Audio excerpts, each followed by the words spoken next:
Are you anywhere close to that AI, 4,000 pairs? Yeah, more than 4,000. Yeah? Yeah? So having 4,000 pairs of sneakers, that ain't shit.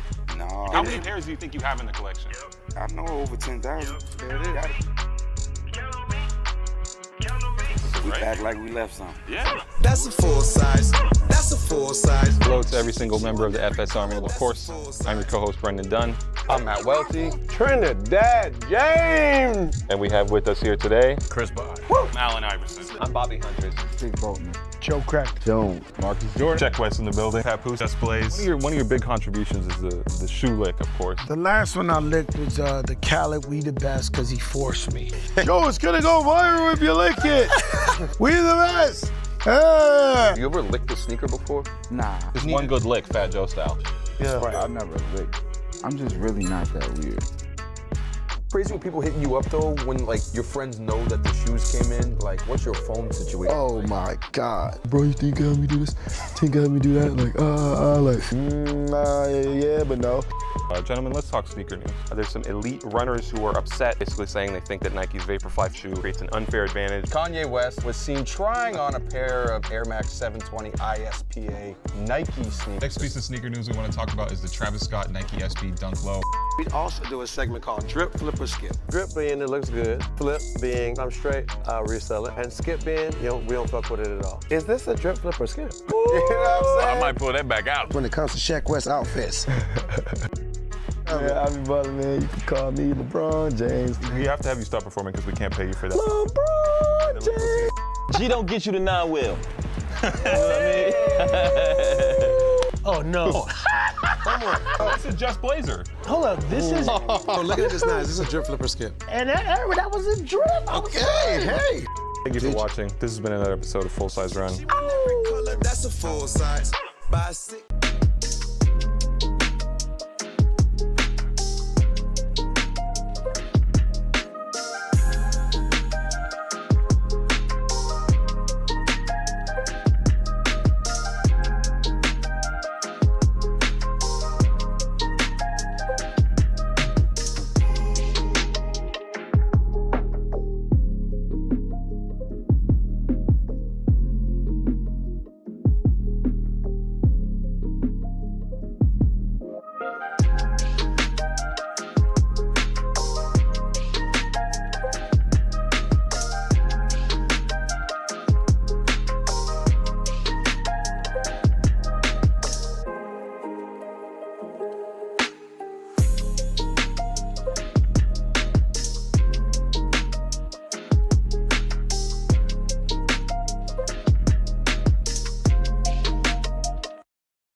Hey, what's up? This is Kenny the Jet Smith. What up, though? It's Jalen Rose. Hey guys, I'm Cassidy Hubbard. Hey guys, it's Kirk Herbstreit.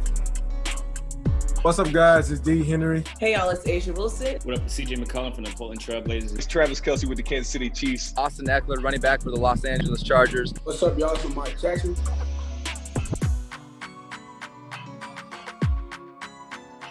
NBA World Champion here, Jared Dudley, Los Angeles Lakers. Akeem Talib here. What's up, everyone? This is Chris Bosh. This Q Ridge, D. Miles, your boys, the Knuckleheads. Yo, what's up? It's Baron Davis, Dodgers, baby. What's going on, y'all? It's Iman Shumpert. Check me out with the guys on the Complex Complex Sports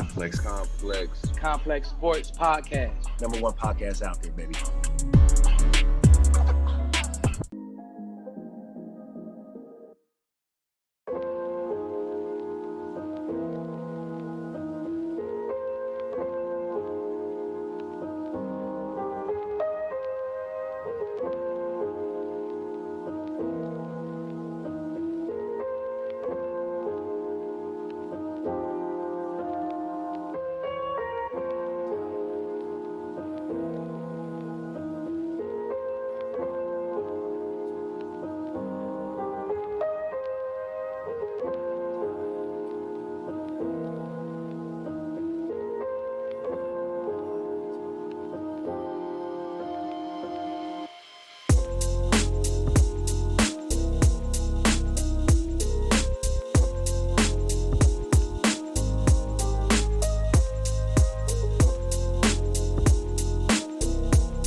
Are you anywhere close to that AI, 4,000 pairs? Yeah, more than 4,000. Yeah?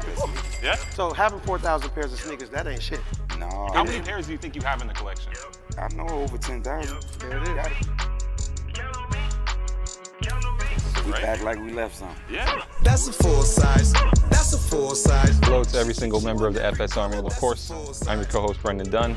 I'm Matt Welty. Trinidad James. And we have with us here today, Chris Bond.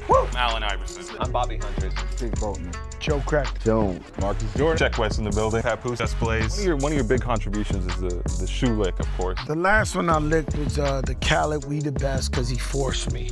Yo, it's gonna go viral if you lick it. We the best. You ever licked a sneaker before? Nah. Just one good lick, Fat Joe style. Yeah. Right, I never licked. I'm just really not that weird. crazy when people hitting you up though when like your friends know that the shoes came in? Like, what's your phone situation? Oh my God. Bro, you think you got me do this? Think you got me do that? Yeah, but no. Gentlemen, let's talk sneaker news. There's some elite runners who are upset, basically saying they think that Nike's Vaporfly shoe creates an unfair advantage. Kanye West was seen trying on a pair of Air Max 720 ISPA Nike sneakers. Next piece of sneaker news we want to talk about is the Travis Scott Nike SB Dunk Low. We also do a segment called Drip, Flip, or Skip. Drip being it looks good. Flip being I'm straight, I'll resell it. And skip being, we don't fuck with it at all. Is this a drip, flip, or skip? You know what I'm saying? I might pull that back out. When it comes to Shaq West outfits. Yeah, I be balling, man. You can call me LeBron James. We have to have you stop performing because we can't pay you for that. LeBron James. G don't get you to nine will. Oh no. That's a Just Blazer. Hold up, this is. Oh, look at this now. Is this a drip, flip, or skip? And that was a drip. Okay, hey. Thank you for watching. This has been another episode of Full Size Run. Color, that's a full size. By 6.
TV taught me how to dream. It was a life jacket.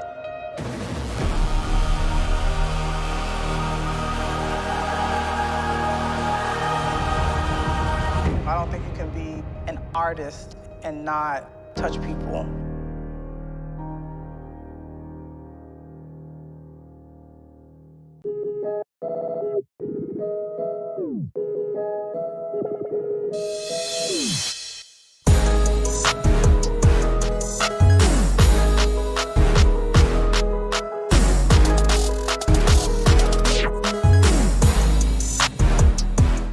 What's up, everybody? It's Joe from Complex. We're in LA at Soul Stage with multi-platinum rapper Polo G. Okay. Gonna do some sneaker shopping tonight, gonna see what he's feeling, what he's not, and then hopefully he's gonna buy some sneakers. For sure. Let's go.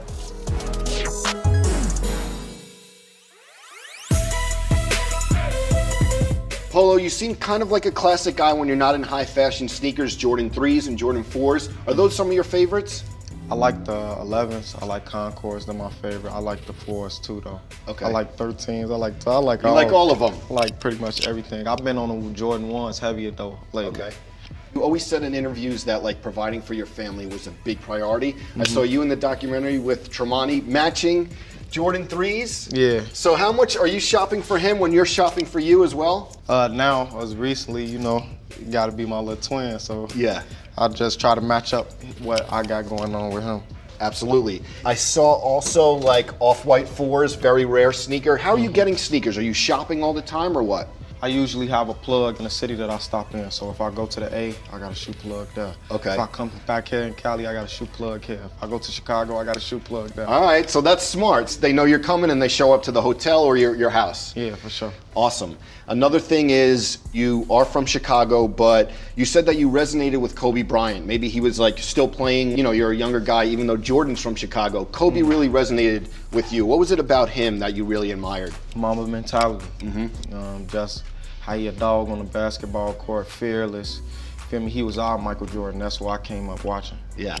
And then in Chicago, coming up, did you hear about Michael Jordan a lot? Going back, did you see how cool he made sneakers look?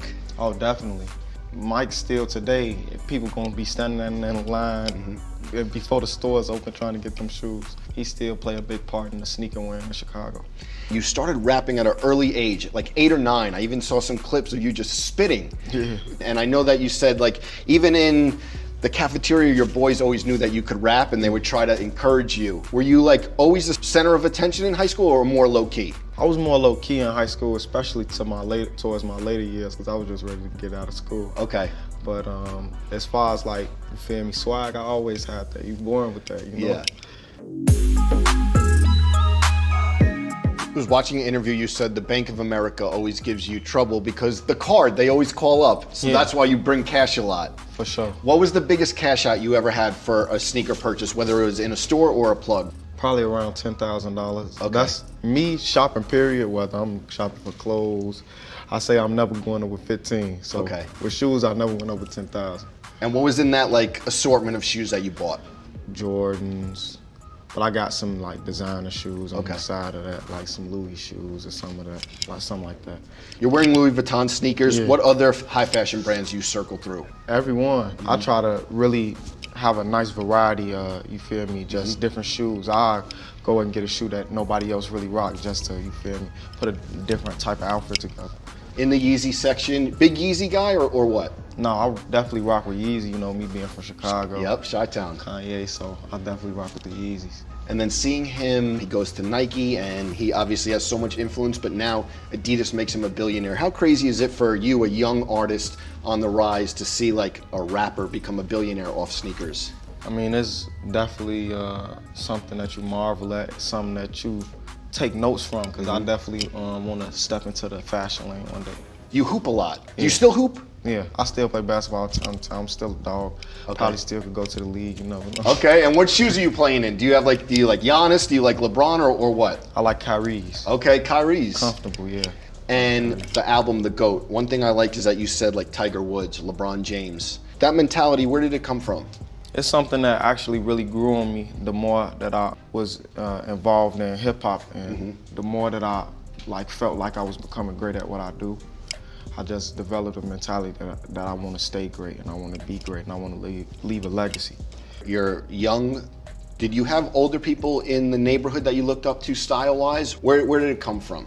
In my neighborhood, like, they got a different type of style, or like that Chicago, with that Chicago flair. So the guys that had a lot of money or that was up, they always wore Margielas, and they always wore a certain style of Kenzo sweaters and stuff like that. So I knew when I got money that those would be the first things I went to go and grab.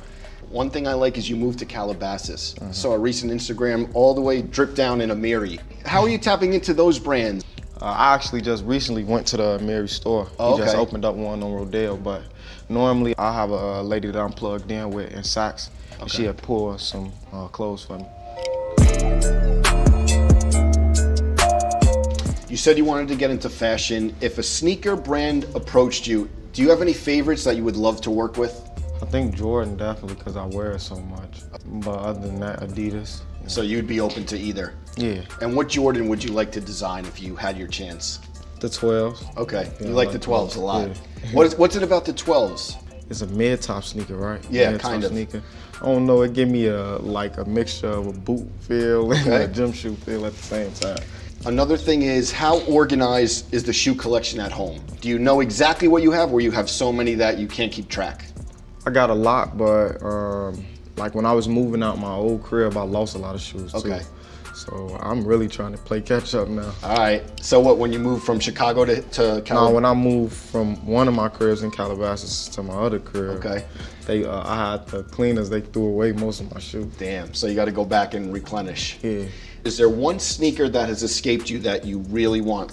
Man, it'd be older shoes, like I was just recently talking about the Johnny Kilroys. You remember those? Yeah.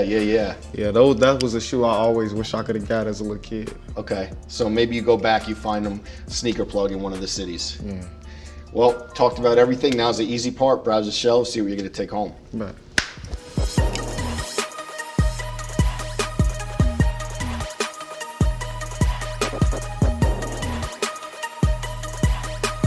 All right, man, how can I help you out today, bro? Yeah, I want these right here. Okay. And a pair of these too. Fire. I think I'm rocking with these too. Whew, with the 5s? Yeah. Gotcha, man. And lastly, I think I'm gonna cop the Yeezys. For sure, bro. Gotcha, man. Right. Total was $25.18 with 50 cents. Right, that's cool. Appreciate it. There you go. Right. Appreciate it. Much love. Yes, sir.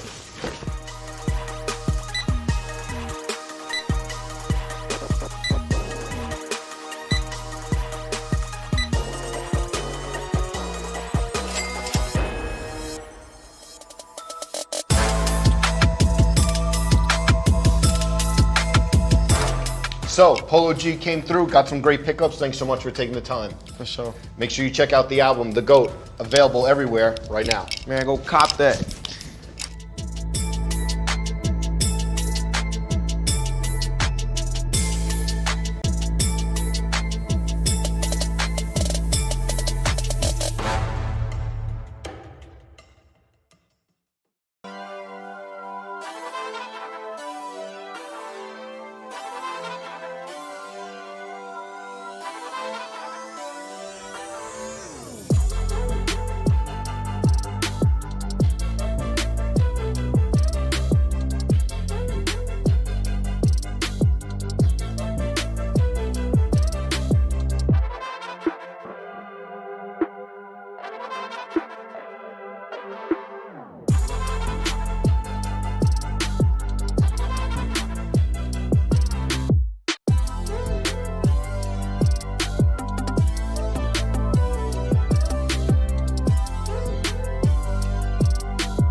2020, motherfucker. I'm back.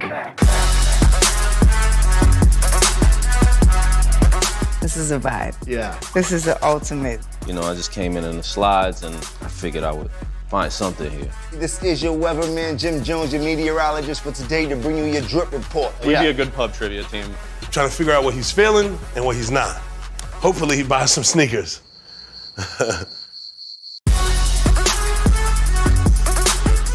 It's not about loosening up, right? It's about lacing up. We want to use these platforms to like make the world a better place. Ooh, I remember those. That's the ant with the. I love the shots. I love them. Oh, didn't mean to scare you. Sorry. Let's go. Let's go.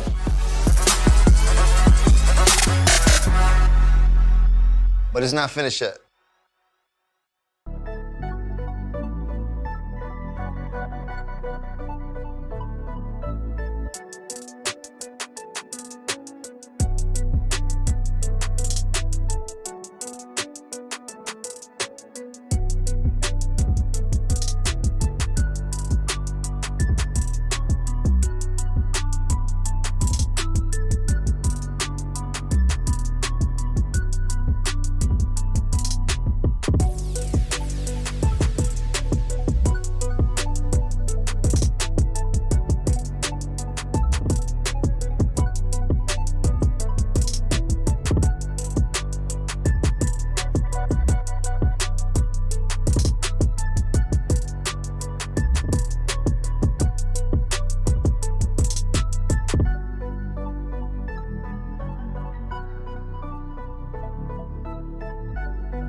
In 3, 2. We are live on Twitch.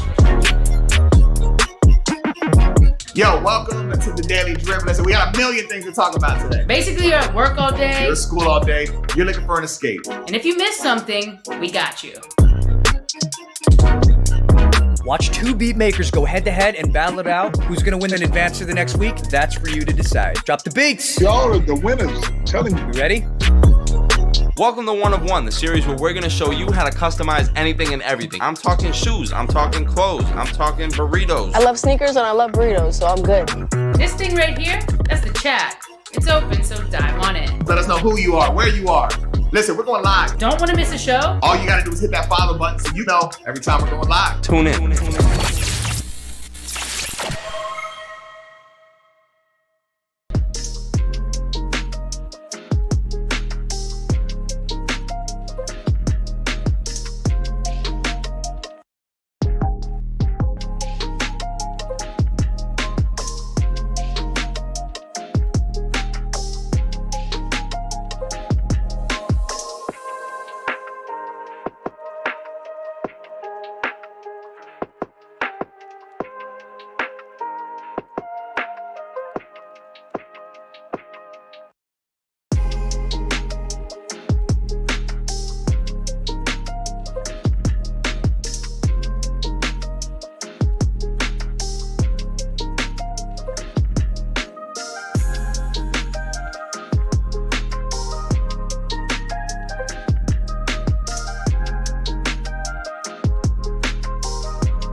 Let's make the world's spiciest hamburger. Hey, guess what? Burger Show is back! This might light the whole room up. Season 6 is here, and we're packing in more burgers and more special guests. I feel like I just gave Satan a deep throat blow. Yeah, I do feel that. That is a tasty burger. Salt Bay, say hello to Cheese Bay. We're bringing the heat, baby. Ghost pepper, Trinidad scorpion. We're pushing the limits at all costs. He pulled a bone out of my sandwich. We're gonna recreate the steamed ham, one of the biggest memes on the internet. We got new faces and some old friends too. We're gonna do some time travel. Welcome to Georgie Burger. What can I get ya? Layers of meat, pockets of cheese. I'm actually surprised at how good this is. It's like a bad acid trip. Uh-oh, problem. Ouch! I'm covered in grease. I never said it would be perfect. Ramekin size affects millions of men every year. So this is very hallucinogenic burger. I'm gonna make a smash burger the way they would have done it 120 years ago. Let's do this. We're steaming hamburgers like a couple of true sociopaths. Man, I miss this so much. Burger Show. Burger Show. The Burger Show. Tune in. The Burger Show, Season 6. Get ready.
2020, motherfucker.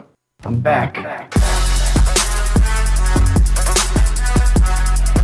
This is a vibe. Yeah. This is the ultimate. You know, I just came in the slides and I figured I would find something here. This is your weatherman, Jim Jones, your meteorologist for today to bring you your drip report. We'd be a good pub trivia team.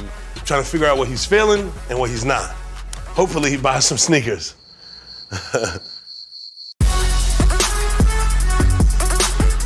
It's not about loosening up, right? It's about lacing up. We want to use these platforms to like make the world a better place. Ooh, I remember those. That's the ant with the.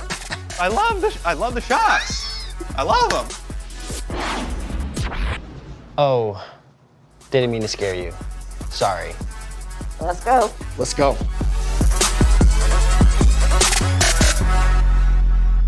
But it's not finished yet.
In 3, 2. We are live on Twitch. Yo, welcome to the Daily Drip. Listen, we got a million things to talk about today. Basically, you're at work all day. You're at school all day. You're looking for an escape. And if you miss something, we got you. Watch two beat makers go head to head and battle it out. Who's gonna win and advance to the next week? That's for you to decide. Drop the beats. Y'all are the winners. I'm telling you. You ready? Welcome to One of One, the series where we're gonna show you how to customize anything and everything. I'm talking shoes, I'm talking clothes, I'm talking burritos. I love sneakers and I love burritos, so I'm good. This thing right here, that's the chat.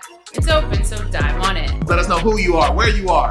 Listen, we're going live. Don't want to miss a show? All you gotta do is hit that follow button so you know every time we're going live. Tune in.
We are live on Twitch.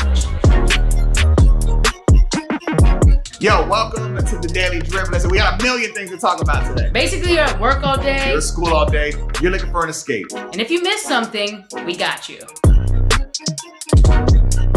Watch two beat makers go head to head and battle it out. Who's gonna win and advance to the next week? That's for you to decide. Drop the beats. Y'all are the winners. I'm telling you. You ready? Welcome to One of One, the series where we're gonna show you how to customize anything and everything. I'm talking shoes, I'm talking clothes, I'm talking burritos. I love sneakers and I love burritos, so I'm good. This thing right here, that's the chat. It's open, so dive on in. Let us know who you are, where you are. Listen, we're going live. Don't want to miss a show? All you gotta do is hit that follow button so you know every time we're going live. Tune in.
Let's make the world's spiciest hamburger. Hey, guess what? Burger Show is back! This might light the whole room up. Season 6 is here, and we're packing in more burgers and more special guests. I feel like I just gave Satan a deep throat blue. Yeah, I do feel that. That is a tasty burger. Salt Bay, say hello to Cheese Bay. We're bringing the heat, baby. Ghost pepper, Trinidad scorpion. We're pushing the limits at all costs. He pulled a bone out of my sandwich. We're gonna recreate the steamed ham, one of the biggest memes on the internet. We got new faces and some old friends too. We're gonna do some time travel. Welcome to Georgie Burger. What can I get ya? Layers of meat, pockets of cheese. I'm actually surprised at how good this is. It's like a bad acid trip. Uh-oh, problem. Ouch! I'm covered in grease. I never said it would be perfect. Ramekin size affects millions of men every year. So this is very hallucinogenic burger. I'm gonna make a smash burger the way they would have done it 120 years ago. Let's do this. We're steaming hamburgers like a couple of true sociopaths. Man, I miss this so much. Burger Show. Burger Show. The Burger Show. Tune in. The Burger Show, Season 6. Get ready.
"2020, motherfucker. I'm back." This is a vibe. Yeah. This is the ultimate. You know, I just came in the slides and I figured I would find something here. This is your weatherman, Jim Jones, your meteorologist for today to bring you your drip report. We'd be a good pub trivia team. Trying to figure out what he's feeling and what he's not. Hopefully he buys some sneakers.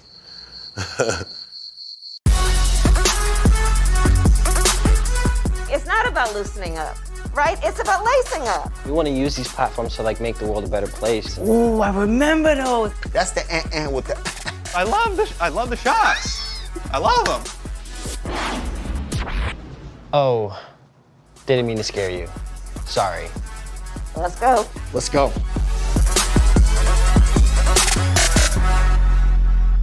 But it's not finished yet.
We are live on Twitch.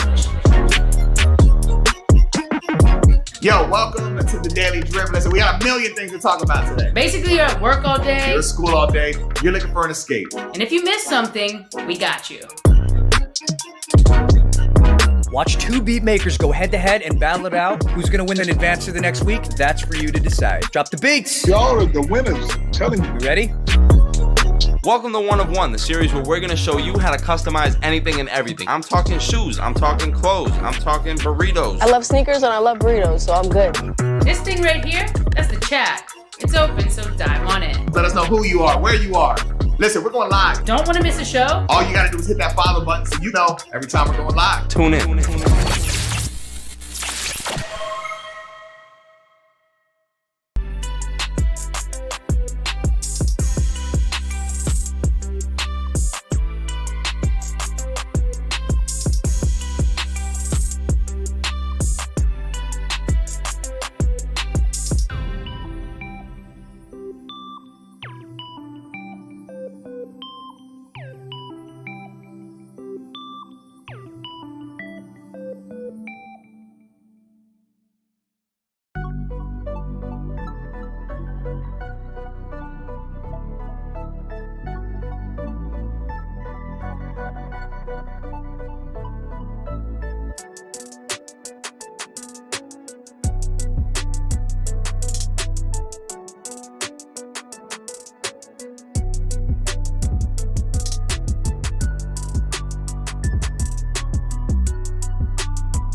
can't believe that I created myself.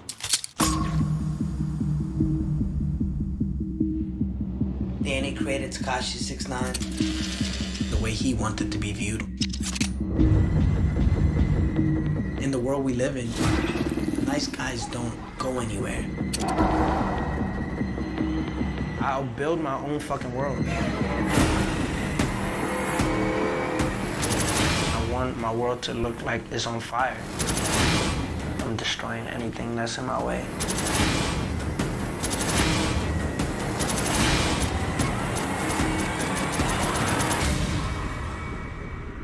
Fuck being a superhero.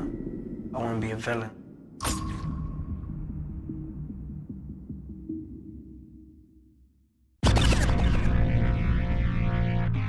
I love music. I hate the industry. It's an entirely shitty situation. I'm all over the fucking radio. These motherfuckers love me. Why the fuck am I broke? You know what I mean? That's how you felt. Like, God damn.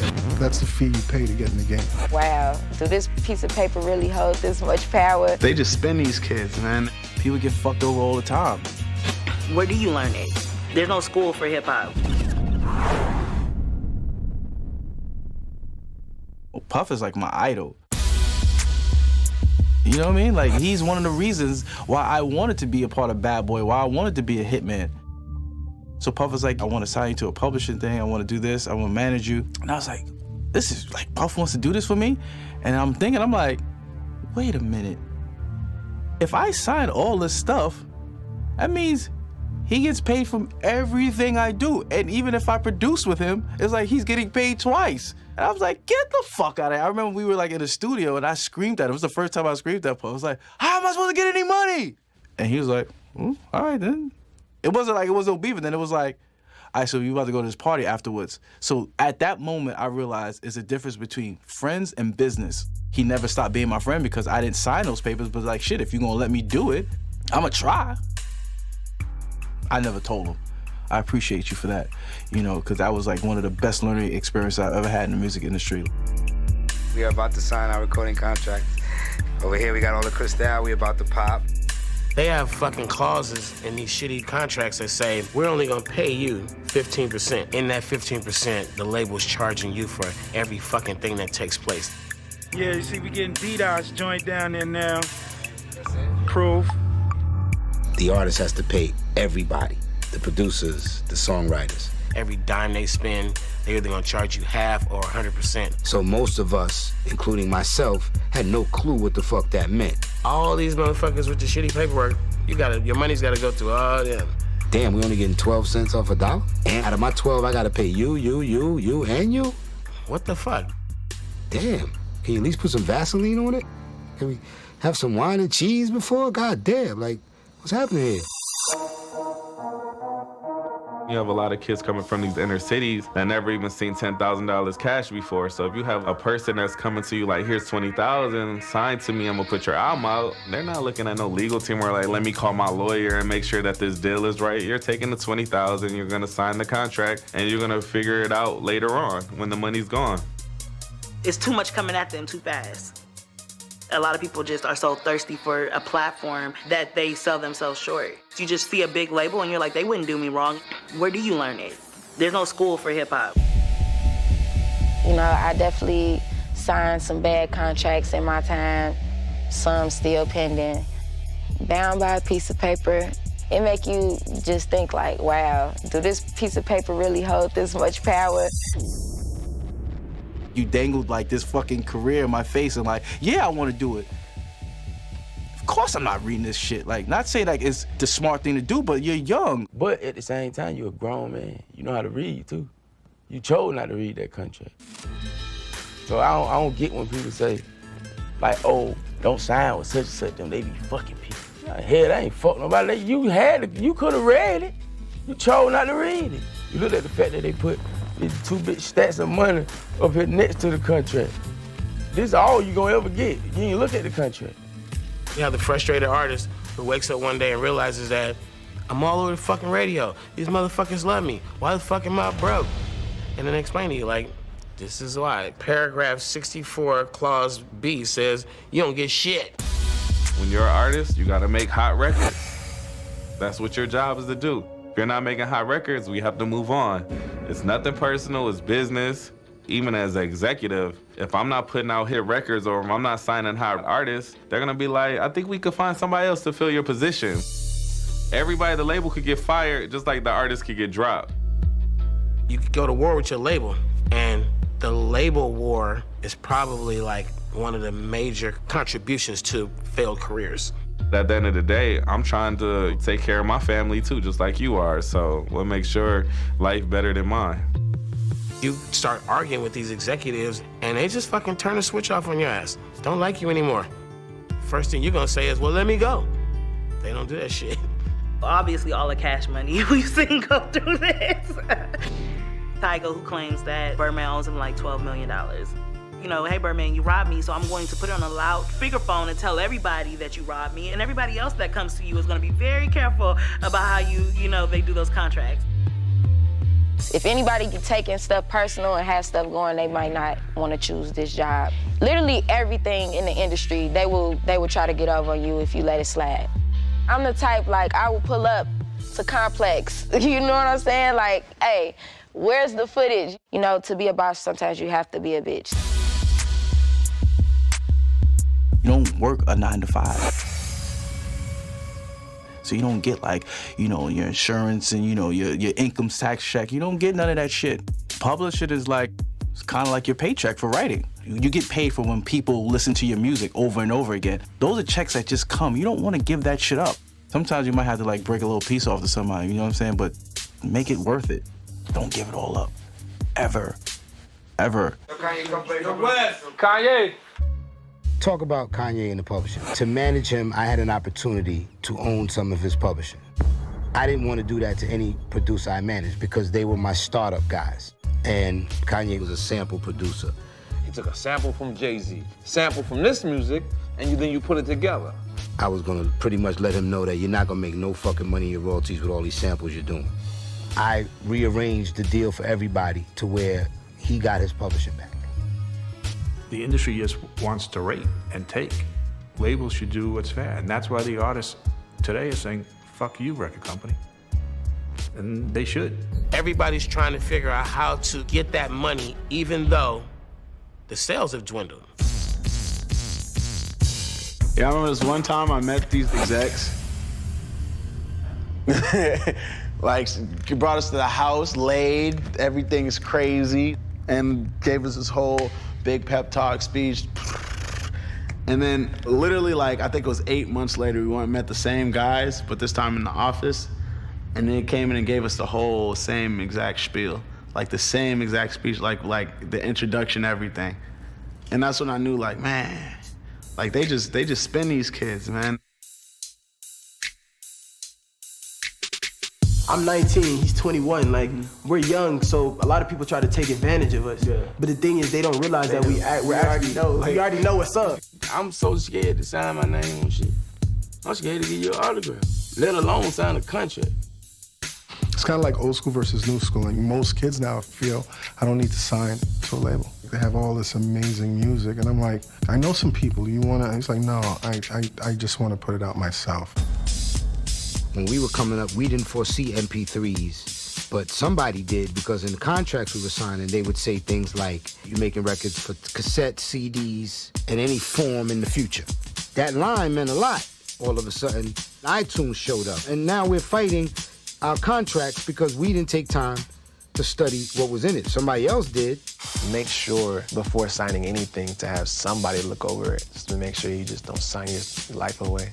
A lot of artists from day one, they walk into a shitty situation, shitty paperwork, shitty deals, shitty people around them sometimes. In my case, we had the shitty paperwork. We went beyond that, and we sold a lot of fucking records.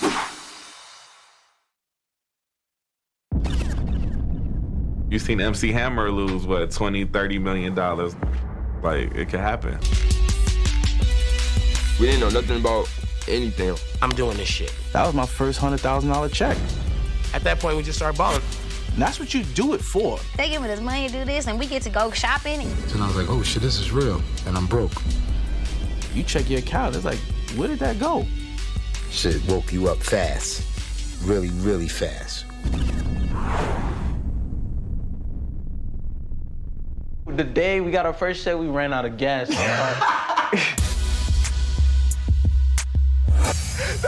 my God, that's hilarious. We got our first pay show, we ran out of gas on the freeway. We had to walk all the way to the gas. It was like, how many miles? It was a lot of miles. It was hilarious. We had to We walk. were so happy. Yeah. I was driving too. Yeah. I was so happy. I didn't even look at the gas. I didn't even look at the gas meter. Yeah. On the freeway, I'm like, hold on, what's wrong with the car? Looked at the gas, I'm like, oh. It was 400. But it was 440 because maybe he gave us like a tip too. First pay show ever was $440. Yeah. Well, a young artist that hits big, 9 times out of 10, they're nearly not prepared for the real world.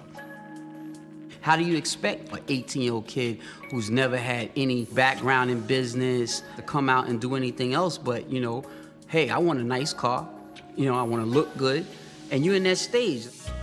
Man, I done spent $700 on some shoes, man, multiple times. This is more expensive than my Rolex.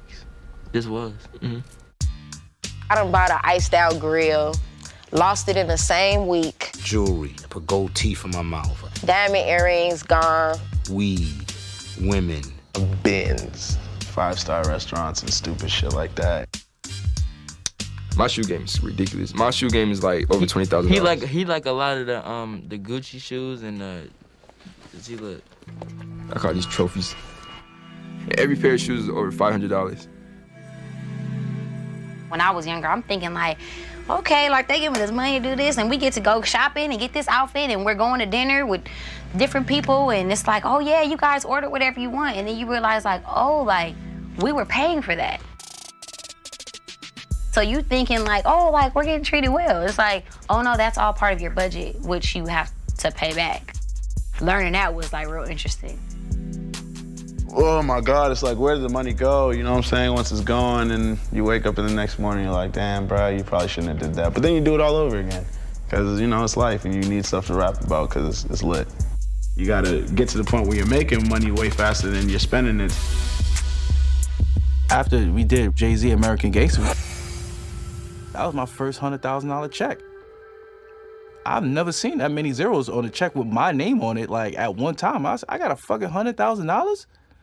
I'm buying everything. There's no way you can adjust to that. People can tell you like this is gonna happen, but what the fuck are you telling me? I just got the biggest check ever. I'm buying mad shit. Next thing you know, like, you check your account, it's like, where did that go? That shit gone. Even if they were to tell you, all right, trust me, you're gonna get this money, you're gonna wanna go buy this, and then you're like, I'm not gonna do it, but then sure enough, you do exactly what they said, you know? And then you realize, okay, like, the water's hot. Let me not put my hand in there, but I had to feel that it was hot, you know? Artists who hit big very fast get what I call the gazoo head, the big head on the little body. Next thing you know, they're walking around, they want green M&Ms backstage, the towels have to be warm, and they're basically spending up all their potential money that they would have earned. That's how you end up with a lot of artists who don't see a dime after they basically worked their butt off. I've seen tons of people lose all their money. You've seen MC Hammer lose, what, $20, $30 million? Like, it could happen. Like, it's crazy, cause like, we're young. Yeah. We got our first check, and we did a lot of shopping, and they seen that. So now, we're about to get a financial advisor, all that stuff. Make sure we don't spend all of our money on stupid stuff. I think I got $20,000. I think that was my advance, and it was probably gone in 20 days. Got jewelry on, I got a nice chick next to me, I got rental car hookups and all that, but I don't know if I'm gonna be able to pay the rent next month. Shit woke you up fast. Really, really fast. We were broke anyway. And we recorded an album. Next thing you know, we sitting on about $250,000. We said, look, let's just stay broke. Let's not act like we got money. Because, you know, Oakland's a kind of a wild town and shit. A lot of drug dealing, a lot of wild shit going on back then. And we get a call from Jive Records. And Jive Records is like, hey, you know, we're interested. National distribution. So we did a deal with Jive Records. The album goes out. It just sells crazy, crazy, crazy. Life is Too Short was the album. And we still aren't allowing ourselves to enjoy the money. We're like, man, let the company build up. And then the fucking check for Life is Too Short comes. It's like 600, 700, 800,000. After that, we're like, fuck this shit. I'm like, I want a fucking new Benz, I want a fucking house. Fuck this shit. So at that point, we just started balling. Now, I'm more interested in spending money in like big stuff, like restaurants to open and anything that I could add to my brand. Especially being in this contract where my music is controlled, I had to branch off and find other ways to make money. Jimmy Iovine told somebody, I'm gonna say Snoop Dogg, like when you first get your big paycheck, make sure you get a studio. Like that's very important because that's gonna generate the bucks later on. And I had that mindset when I got signed. I didn't just go out and buy anything. I bought a studio, like, immediately. But we just had to really sit back and, like, put the money to good use. We started putting money in videos and things like that moved the project forward, you know? You're gonna, like, wild out. You're gonna buy all this jewelry that you've seen your idols and your rappers that you look up to have. And that's what you do it for. But you just gotta be smart about it, because some people don't get another chance. You can't, like, get your first 2 checks and then spend half of it on a chain. After the real shit, I'm like, fuck, I should have saved my money. What was I thinking? A great team is one of the most significant things an artist can have in their career. In order to be a dynasty, you have to put the right personnel together. I didn't have a good taste in my mouth about who was inside of the industry. We had the best musicians in the world. That was the illest move anybody ever seen in hip-hop. How dare you? I got a situation, let's do something. Have your team in place and make sure that you can trust them with your life. You will never accomplish the highest level alone. When I first started, you know, I would have like a guest list of 30 people.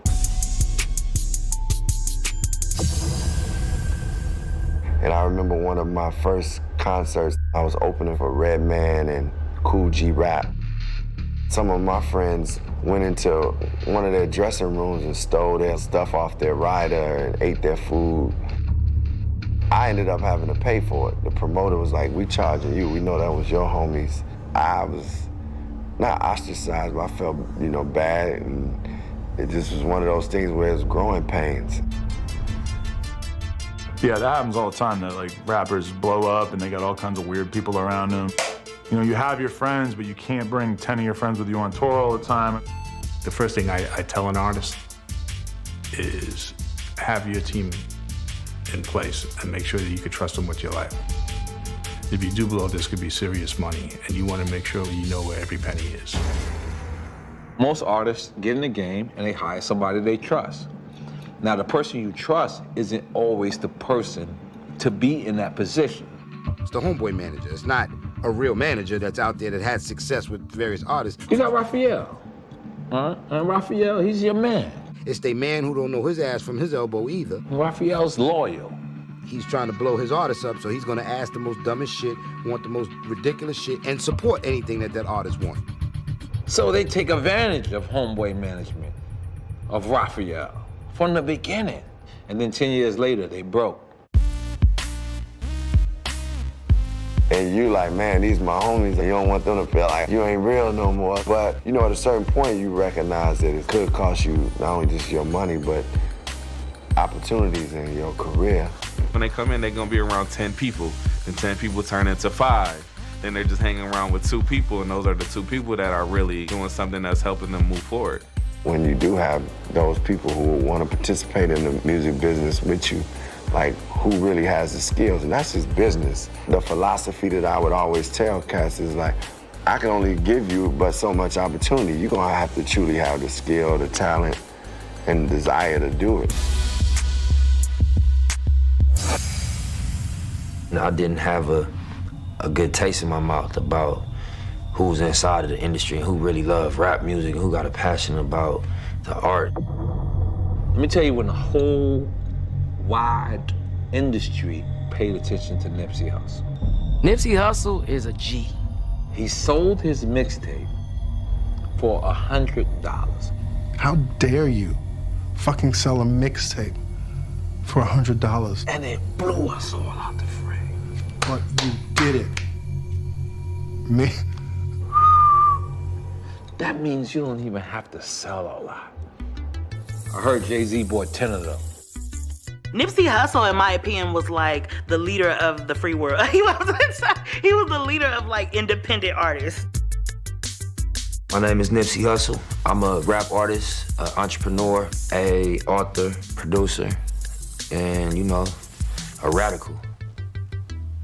I like his music. I like what he represents for the West Coast and the culture. And I think he's a very smart businessman. His influence, you know, was so huge when it came to him dropping those $100 CDs, which was really like a publicity stunt in a sense, because people were so shocked that it was $100. They're like, well, it must be good then. That was the illest move anybody ever seen in hip hop.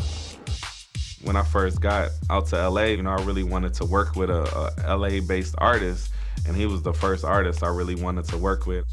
We trying to build a sound, production, songwriting.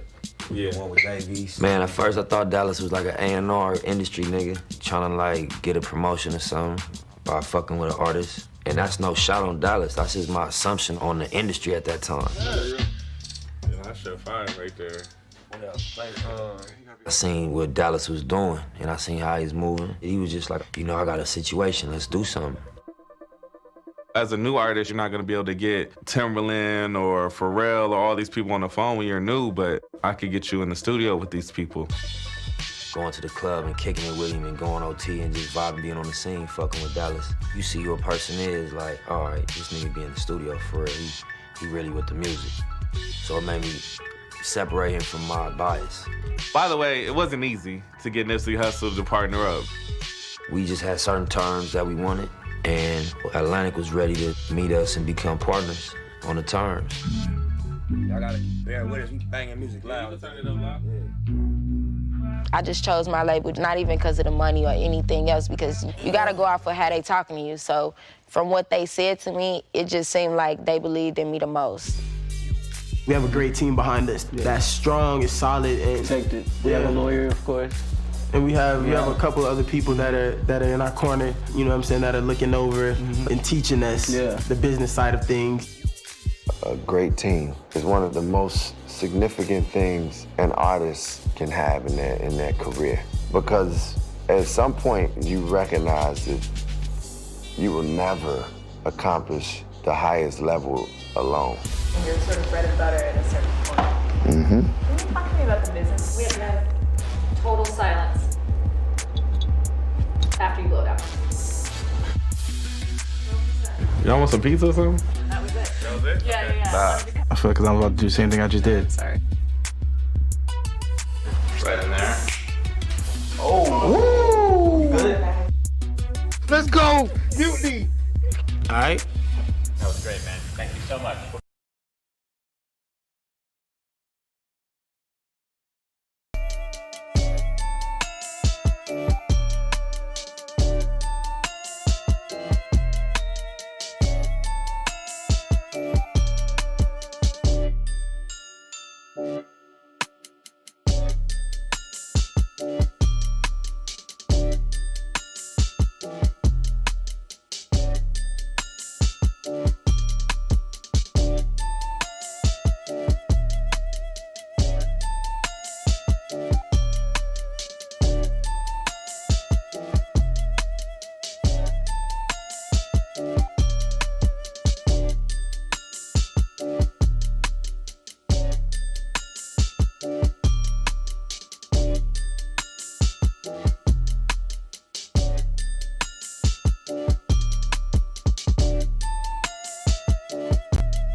whole sneaker world apart. That was one of the biggest moments in sneakers this year, right? For us, it may not be cool that the 350s we see on the street more and more, but we don't want it to have a ceiling. You know what I mean? You have to consider all this influence. Would Travis Scott have all his Jordans? I don't think so.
I'm gonna be like a babe in the woods because like I don't even know what you're about to show me right now.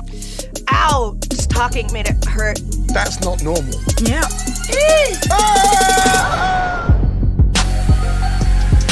Hey, what's going on, everybody? For First Beat Feast, I'm Sean Evans, and you're watching Hot Ones. It's the show with hot questions and even hotter wings. It's quite an intro. How are you with hot food? Not too spicy. Never had hot sauce in my life. I love spicy food. I think I have the palate. I'm excited about this. Something's about to go wrong here. I like spicy food, I think. I brought my own milk. You ready to get it going? I'm ready to get it going.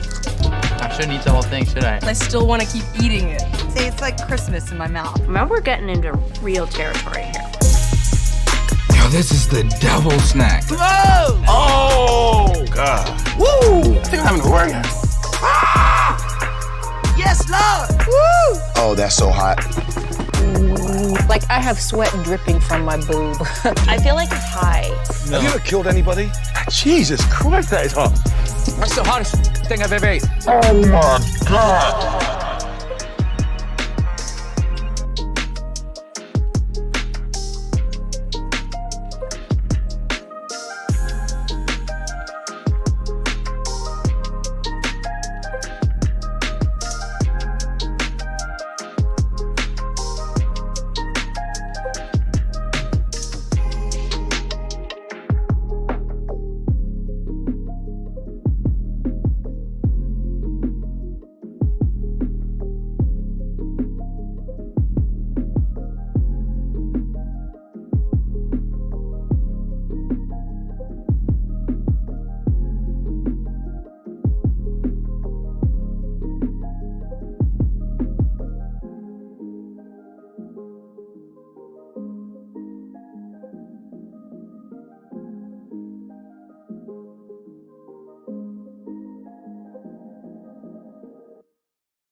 Complex. I'll make the cover one day.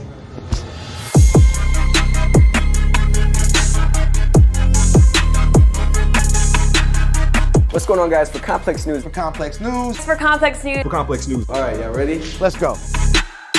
Do you think you can show me a few moves? Sure. 1, 2, 3, boom.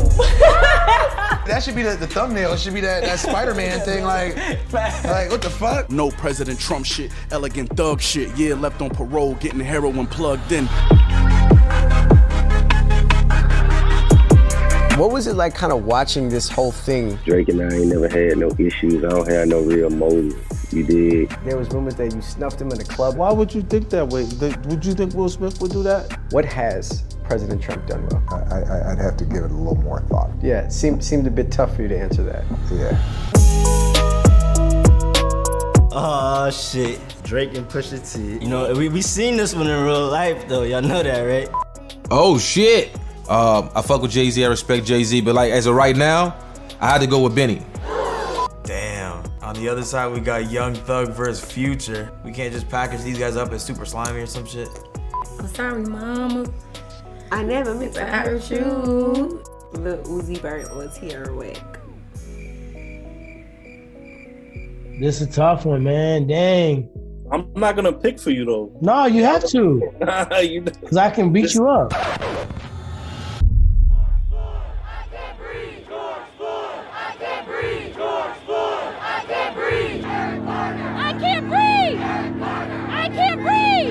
This is 300 years in the making, 400 years in the making. There's people angry that have been oppressed, they've been hurt.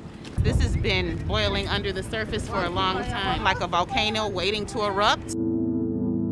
It's completely unnecessary. No, it's a peaceful protest. It doesn't need to go that far. I don't want any problems. Should we stand in our car? Oh, no, we I don't want any. What you see today is not only a citywide, this is happening all over the nation. It's a nationwide crime. Outside of this unprecedented racial movement, we're also amidst the pandemic. The passion for social change and social justice kind of drives fear out. Even young people aren't protected anymore. And it could be you on that bed. Anytime someone has power, they are unlikely to give it up. Do you think the NBA did their part in not letting the game become a distraction? What we're seeing is a groundswell of demands to defund the police. If you don't have these conversations, nothing changes and nothing gets better.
ripped the whole sneaker world apart. That was one of the biggest moments in sneakers this year, right? For us, it may not be cool that the 350s we see on the street more and more, but we don't want it to have a ceiling. You know what I mean? You have to consider all this influence. Would Travis Scott have all his Jordans? I don't think so.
what do you think is the biggest flaw when it comes to the justice system?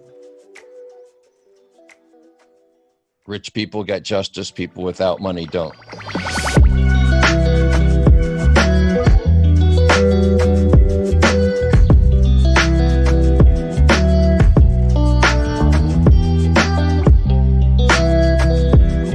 Across the United States, jails and prisons with their cramped quarters and communal living have become hotbeds for the spread of the coronavirus. It has prompted local governments to take the unprecedented step of releasing thousands of inmates and raising the fraught question of who is let out and who remains in custody.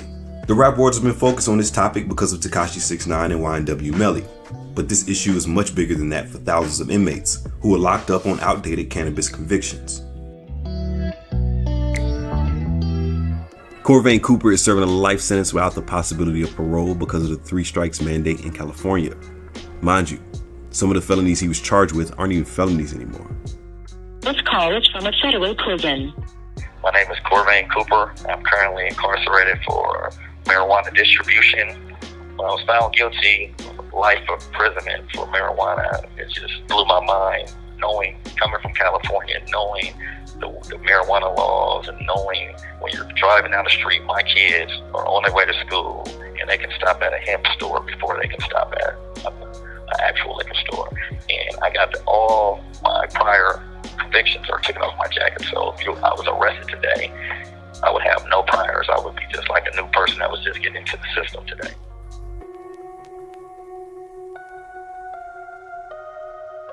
So I have no longer priors. With the 2 priors that I had, it's kind of like in the federal system, it's called an 851. And that's how you end up getting a life sentence if you do 3 of the same crimes. I mean, it's sad to the point where it's weed that's grown out of the ground that helps people with cancer and helps people more than it hurts. It has not hurt anybody, but yet they can throw away the key and throw you away for the rest of your life for something that you can make movies out of it. It's on all the movies, and everybody can laugh and giggle of something about something that you're sitting on the bunk for. Corvain, who organized these sales, and basically they were buying cannabis in California and shipping it to North Carolina. And he received a sentence of life without parole that was largely conditioned on 2 previous convictions he had in the state of California. Since he was convicted on those charges, they have been downgraded, and those charges aren't even eligible for 3 strikes anymore. Steve D'Angelo is chairman emeritus of Harborside Incorporated, a publicly traded cannabis company and the founder of the activist group Last Prisoner Project. Me, I mean, I spent 30 plus years in the underground cannabis market. If my skin was a different color, I would probably almost certainly either be dead or I would be in prison right now myself. So there are 40,000 plus people in prison in the United States alone on cannabis charges. Right. 50 of them plus are there for life without parole. Life without parole because they grew some cannabis or smuggled some cannabis or helped repair cars that were used for smuggling cannabis. And they will die there if we don't get them out. They will die in prison. It's crazy how, these groups of people who've continuously been marginalized by the country that they live in continue to get marginalized when the business aspect comes into it. And then if you look at the criminal justice system, you mentioned earlier that over 40,000 non-violent convictions of marijuana are currently in the prison system now. Why aren't these inmates being released if weed is legal now and their crimes are non-violent? What's the delay? Getting anybody released from prison is really challenging. And of course, it's complicated now, and really most places around the world, because the people who are typically locked up on cannabis charges are people who don't have the influence or the money to get out of those charges. And so that lack of power makes it even more difficult. And it's that same disparity that you find in the business side, right? So in the early days of legal cannabis, people of color, for the most part, were not willing to step out of the shadows because they knew that if they did, they were way more likely to get smacked down than I was. And in fact, if you look at the history of enforcement during the period of medical cannabis in California, people of color were targeted and were convicted and sentenced disproportionately. So they were right? People of color were right to say, hey, legal cannabis, all right, let me step back a little bit and see how this thing plays out before I stick my neck out, right? One entrepreneur who has is respected former NBA veteran Al Harrington. Harrington has embarked on what may be his most lucrative venture yet with his cannabis company, Viola. Harrington is part of the new school of cannabis executives trying to use his privilege to change the tide on legalization. Al, taking things back to your childhood and growing up in Orange, New Jersey, what was the experience like for you seeing the war on drugs movement?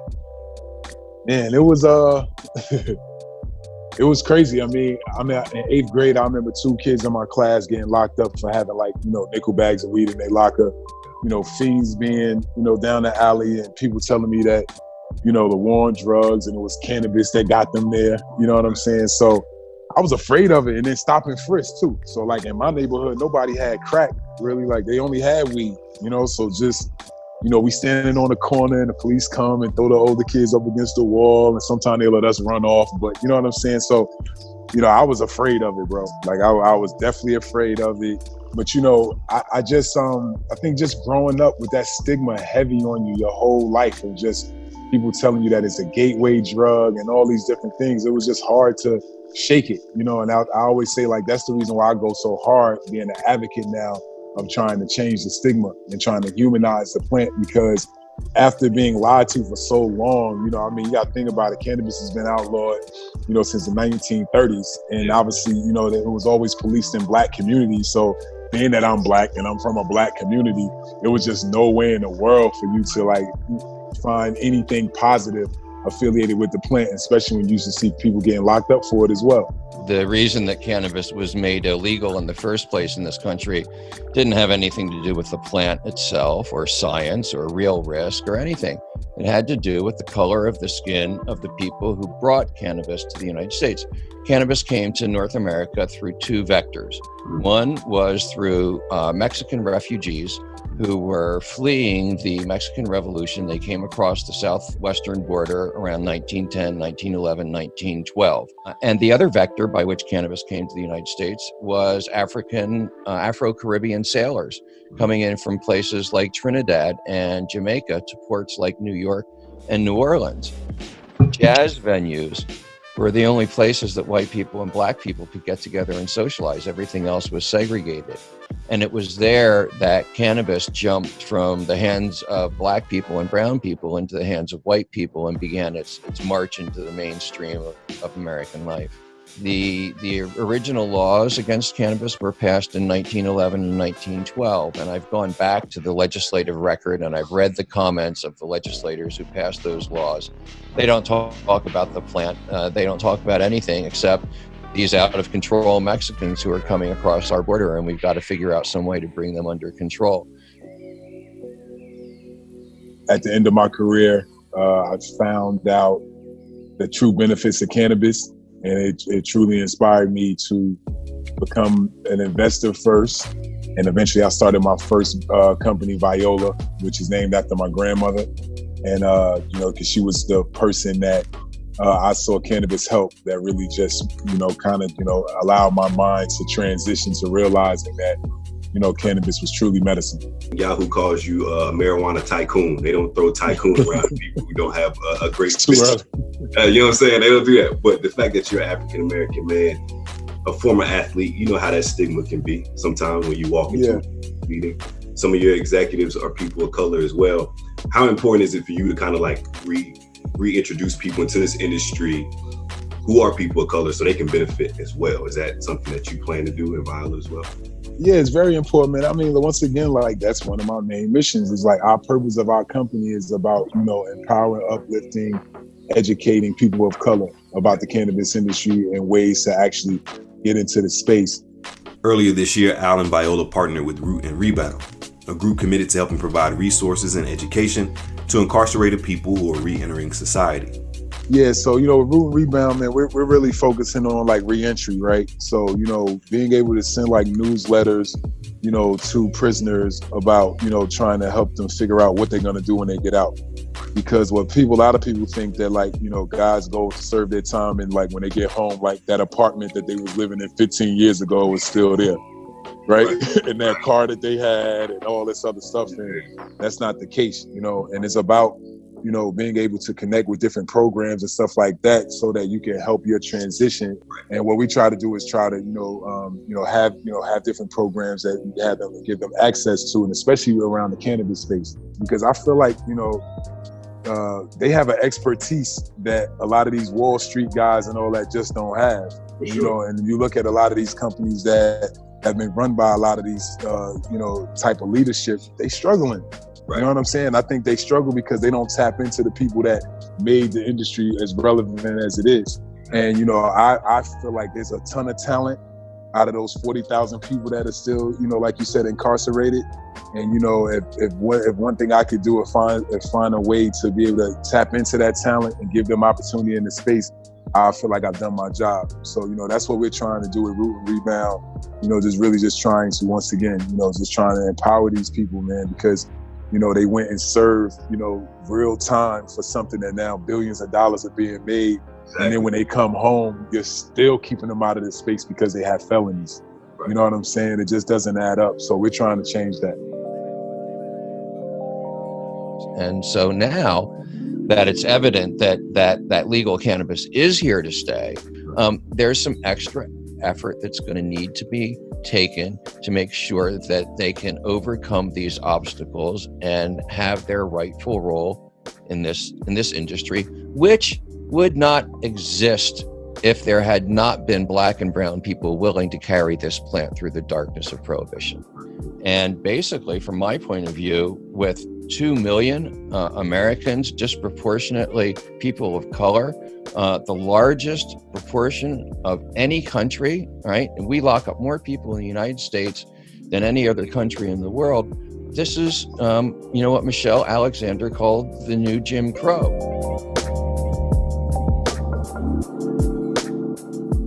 The COVID-19 pandemic has made what was once a matter of restorative justice now an urgent matter of life and death. So, imagine if you're in a cell before COVID for cannabis charges and you're looking out and you're seeing people building intergenerational wealth doing the same thing that you are locked up for, right? And so there's, that's bad, right? But then you're locked up in a cell. You have no power to control who you're next to. You have no power to control the distance that you are from them. You have no control over the air you breathe, the water you drink, the food you eat, and you know that the virus is in that prison, in the prison that you're locked in the cage, and it's getting closer to you every time a guard walks by your cell, right? It's as dire as you can imagine, right? There is no more dire situation. 70% of the prisoners in federal prisons that have been tested for COVID tested positive. The Cook County Jail and Rikers Island have currently the highest global population concentration of COVID patients in the world. While some high-profile offenders like Paul Manafort and Tekashi 6ix9ine have been released during the coronavirus pandemic, the majority of those who are incarcerated for cannabis have been overlooked, even if what they're being convicted for is no longer a crime. Right now, we're coming out every 3 days. We're coming out at 8 sales at a time every 3 days. They give us 3M masks. 3M, I believe Jay-Z or Meek Mill's donated the mask. We get new 3M masks once a week. Another thing they did, they come test our temperature once a week. They come every Monday and check our temperature. We've been on so many lockdowns for some of this violence that we never was out in the first place. That's kind of helped us in the long run because now nobody here has it. But this is the most time we have anything consistency in this prison. It's so tough and so violent that this is the most consistency we have with talking to our family and talking to our kids and even getting anything accomplished, even looking forward to just the 2 hours that you get out. Yeah, it's like waking up and you see the news and you see that during a big lockdown, I mean, the whole United States is on lockdown. And for people to be able to use an essential drug as marijuana. So that's how essential and that's how much is needed. That kind of hurts. Like, dang, that's how much is needed. But yet I can't even have any freedom just to be back with my family or be with my kids or raise my kids. For more information about how to support the release of those who have been incarcerated for cannabis convictions and support inmates during the coronavirus pandemic, please visit thelastprisonerproject.com. Let's bring my dad home, please. Free Corbin Cooper.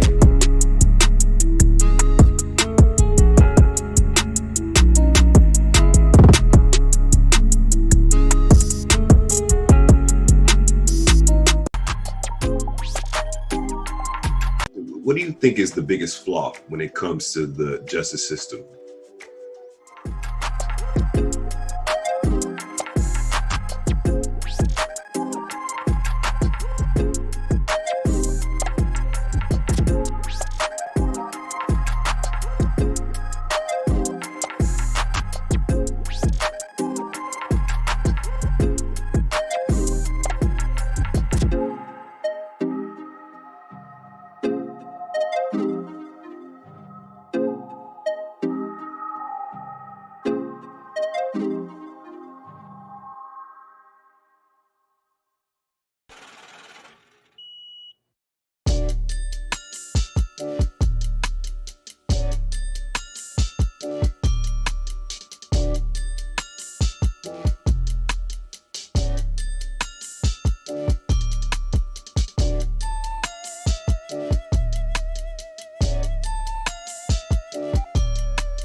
you've all been waiting for.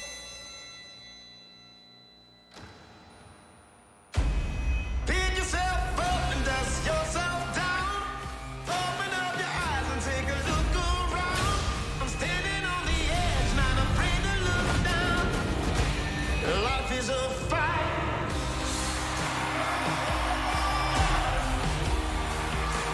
I can see your vultures flying overhead. Rugged bones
the one thing that we do together still as a society is watch sports. The NBA just feels much more like the world we want to be. Hey, you ready? You grab that right there. What they gonna do? There ain't no way they gonna stop me. I'm gonna lead the league in scoring every year. All of a sudden, now y'all gonna put a zone in. I didn't give a fuck. You need that unapologetic attitude on the court. It's great for the business. It's great for entertainment. MJ was the guy that took what Magic did to another level. It's like we had won a championship or something. People that like seeing that. Being able to tell NBA players what to do, those days are done. You supposed to be the GOAT. Yeah, I'm talking to you, LeBron. Sorry, bro. Knew he should have kept it at 2.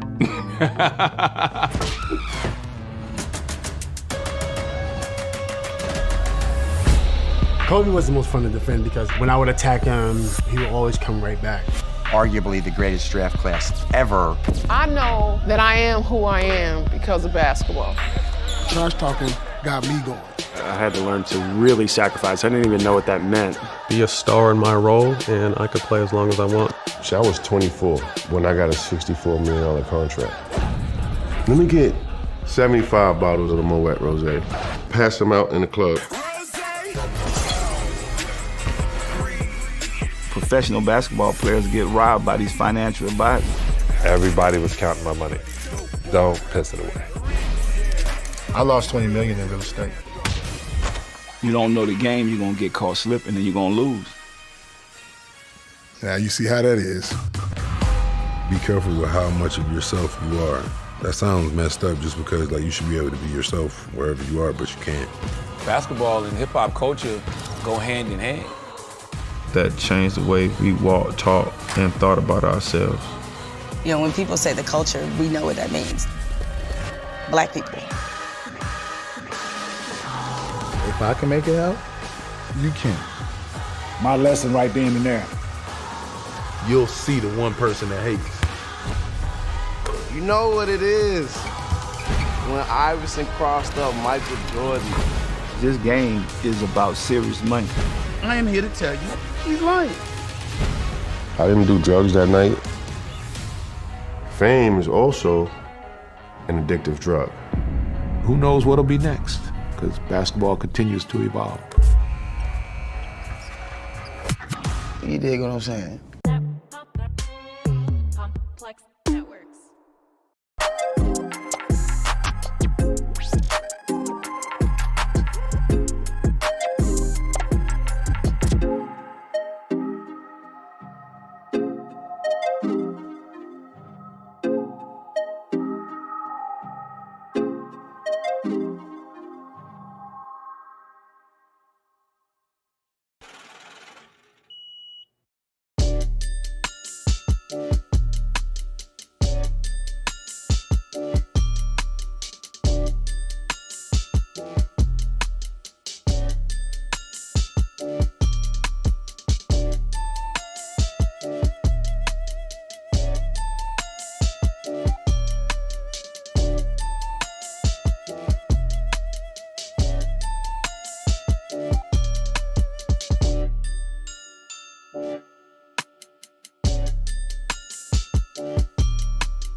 The one thing that we do together still as a society is watch sports.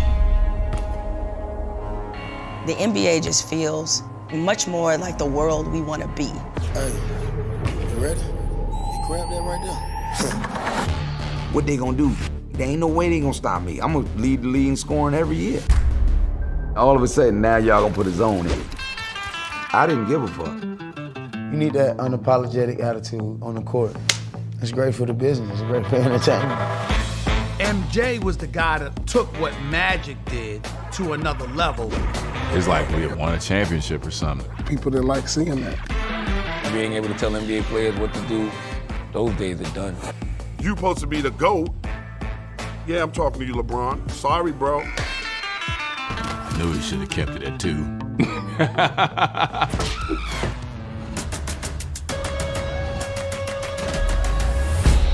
Kobe was the most fun to defend because when I would attack him, he would always come right back. Arguably the greatest draft class ever. I know that I am who I am because of basketball. Trash talking got me going. I had to learn to really sacrifice. I didn't even know what that meant. Be a star in my role, and I could play as long as I want. See, I was 24 when I got a $64 million contract. Let me get 75 bottles of the Moet Rosé. Pass them out in the club. Professional basketball players get robbed by these financial advisors. Everybody was counting my money. Don't piss it away. I lost $20 million in real estate. You don't know the game, you're gonna get caught slipping and you're gonna lose. Now you see how that is. Be careful with how much of yourself you are. That sounds messed up just because like you should be able to be yourself wherever you are, but you can't. Basketball and hip-hop culture go hand in hand. That changed the way we walked, talked, and thought about ourselves. You know, when people say the culture, we know what that means. Black people. If I can make it out, you can. My lesson right then and there. You'll see the one person that hates. You know what it is when Iverson crossed up Michael Jordan. This game is about serious money. I am here to tell you, he's lying. I didn't do drugs that night. Fame is also an addictive drug. Who knows what'll be next? Because basketball continues to evolve. You dig what I'm saying?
It's the coolest kids, bunch of hooligans with the Puma kicks. Who is saying we be coolin' it on a new machine? It's the band of Plutos trying to grab the mundo. I say Nasuno and always screaming for El Mundo. Hey yo, Scrub! Yo, Daz, you reminded me of Maradona versus Germany in '76. Boom, bam, boom. And see, you were like Griezmann in the World Cup. Boom, bam, boom. Besides Collins Red Card, we not a bad trio. There she is, the one that got away.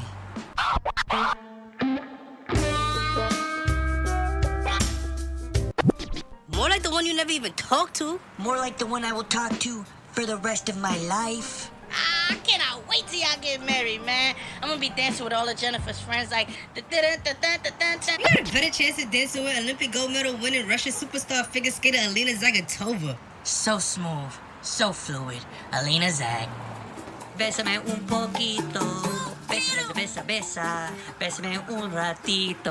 Go Carlo, go Carlo. Have you been learning Spanish for Jennifer?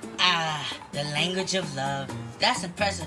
My parents been trying to get me to speak any bit of Spanish. It just doesn't come natural to me. Maybe I need love to tutor me. El idioma del amor. The language of love. Now this here, my friends, is the language of love. Hello, my 3 favorite people. Oh, how you doing, boss? Hey, yo, what's good, corner store poppy? Hey, cool guys, what can I get you? The usual. I'm feeling powerful today. Maybe I'll get the Godfather or the El Presidente or the El Chapo. Say hello to my little friend. Scarface, get me whatever you're getting. Yo, you know the special? Let me get a chopped cheese with grilled onions, lettuce, tomato, mayo, jalapeno, Swiss, on the hero, extra meat, please. Make it 2. Make it 3.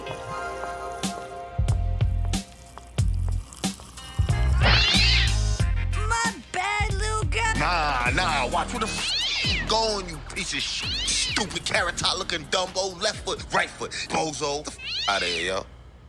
What the heck? Yo, I know this is gonna sound crazy, but the cat can talk. What? What are you talking about? First Spanish, now a cat. Come on, man, enough for one day. So I was getting drinks over here, and I accidentally stepped on him over there, and then he yelled at me in English. Yeah, all right, Colin. Now we got this talky cat. What's next, huh? You gonna be sponsored by Puma or something? Look for a light switch. I'm not afraid of the dark, but... Where could he have gone? I swear this is where he went. Man, that's some classic column. Oh my God, is that the new Kiss Super Puma collabo with the silky drip, my G?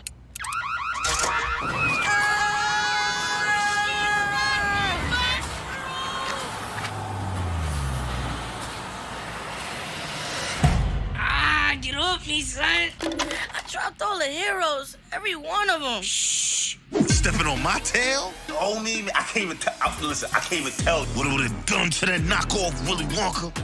The cat speaks English. I told you. Yo, what? Yo, we out. Let's get out of here. But the only thing that saved him was them Pumas. If I see him again, ooh, I'm gonna kill him. We got a dip. We out. Go. Run.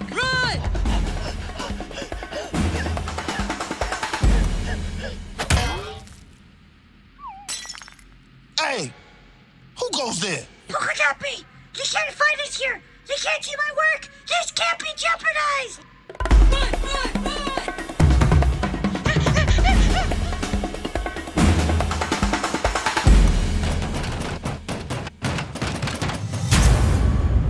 Oh, stop!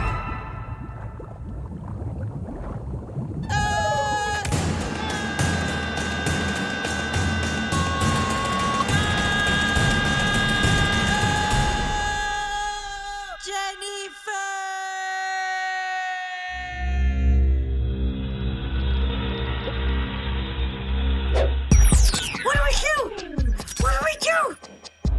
If my calculations are correct, The combustion molecular reaction to chemical XAEA12 should be fatal, or even worse. The unstable neurons mixing with the biogenetics of the human DNA would lead to complicated unknown results. We're still in the feline testing stage, and well, that didn't really go according to plan. I say we cut them up, grind the bones, and these things we put a little bit in the beef patties. No one will know the difference. But a little jerk sauce, some Swiss cheese, sound low-key fire. I may be on to our Thursday special. Yo, wake up, y'all, we gotta get out of here. Yo, wake up. Jennifer, is that you? Jennifer? What happened? Yo, no clue, but we gotta get out of here, now. They're awake! The beef patties are awake! Hey! Y'all ain't going nowhere. Run your pockets. Are you okay? How are the vitals? 120/60? Normal? Pupil dilation on UV. Reflexes delayed but circumstantially obvious. All vitals seem to be normal. This is a miracle. Leroy, grab my notes. How many times do I gotta tell you? The name is Screechy Darko, El Gato Negro.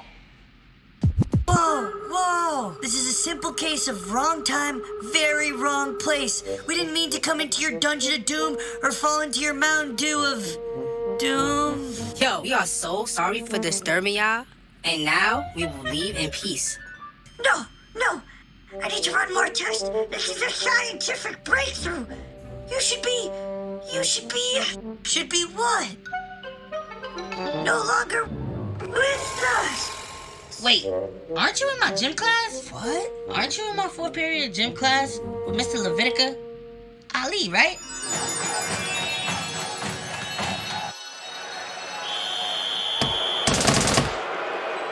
What? No. I'm a world-renowned scientist. Gym class? Psh, that is impossible. Laughable. Well, you really don't look older than 12. Ali, come on. MS 104, next to juniors. I don't know what you got going on here, but... Stop. You want to leave? You can leave. The exit is next to the door with the red sign above it. Leave now.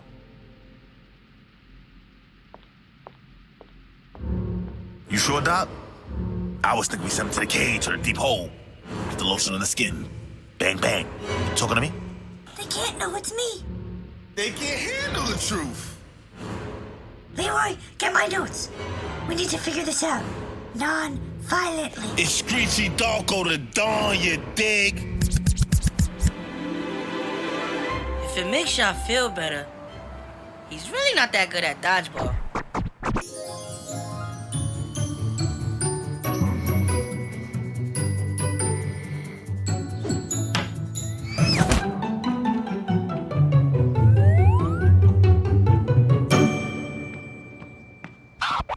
I know what you're thinking. Not true. But it was us against the evil talking cat and the mad scientist and...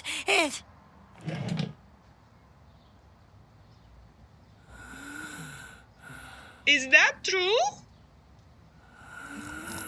Sí, claro, cierto, pero Colin no está miteando. Pero necesitamos ahí porque el autobús está afuera. Estoy increíblemente triste a dejarlo a todos. Pero un hombre tiene que hacer lo que un hombre tiene que hacer. I told you the soccer team was helping him get in touch with his roots. Our son is bilingual. Aquí viene el gordito Juanda por el medio campo. Se queda con el esférico. No lo quiere dejar. Sigue corriendo. Nadie se la quita. Pasa. Pasa la pelota, tío. ¿Qué está pasando? Debería le pide la pelota, pero Juanda no entiende. What that mean? Goodbye. Thank you for the food. Delicious. Bye, Colin. Hi, Colin. Looking cute today. And Wanda.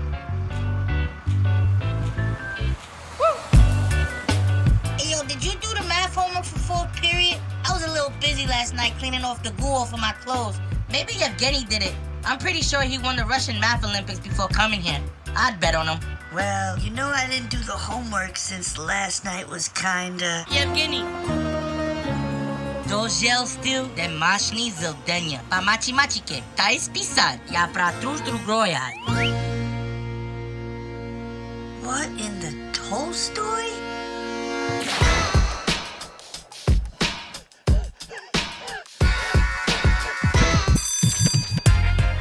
Hi, C. Looking cute. Nice outfit. Nice everything. Ugh, and Wanda.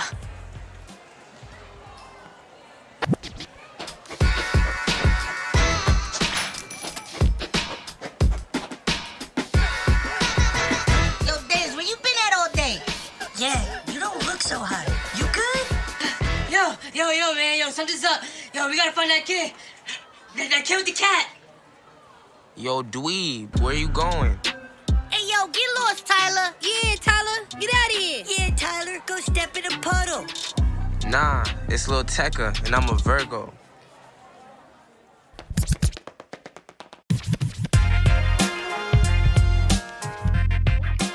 Yo, that kid, I'm telling you, we need to find him.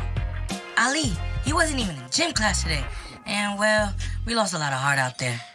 Are you sure that was him? We're talking about a mad scientist that has a talking cat and a secret bodega layer. I swear. Yo, look, his locker's right over here.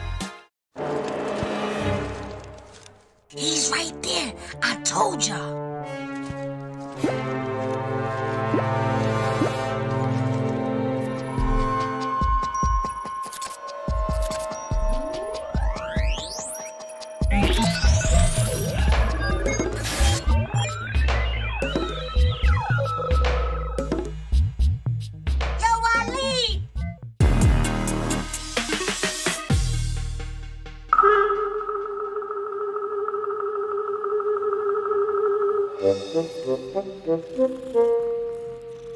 Someone gotta have some answers for this. Ali, anything? You gotta say something. What is this place? You're like Bill Nye mixed with Russian Olympic superstar figure skater Alina Zagatova. So smooth, so fluid. Alina Zag. This is my locker. I come here sometimes to finish homework, do Yukio, and hang out with my very normal cat. It's a nice place to get away. What are you talking about, Ali? You are a mad scientist, and I don't know what happened after that goo, but Wanda's fluent in Russian. I'm talking sipping borscht with Kalishnikov Russian. Before today, he thought Stalin was the shirtless guy playing chess in Brighton Beach. Yeah, Ali, what you gotta say to that? Look who's stalling now. How do you have a talking cat, an underground space station, and now Wanda speaks more languages than Lukaku? Plus, I'm fast. What? Yo, I'm really fast. Must be the Puma shoes.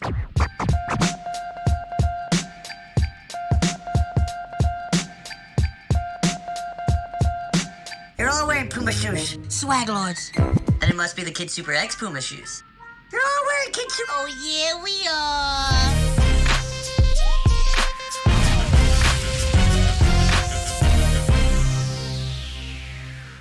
But I'm super fast. Like supersonic fast. Like Usain Bolt fast. How fast are we talking here? Like forever faster?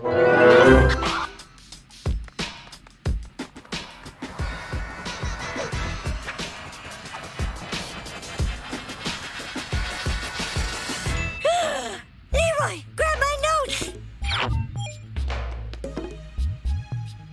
Ugh.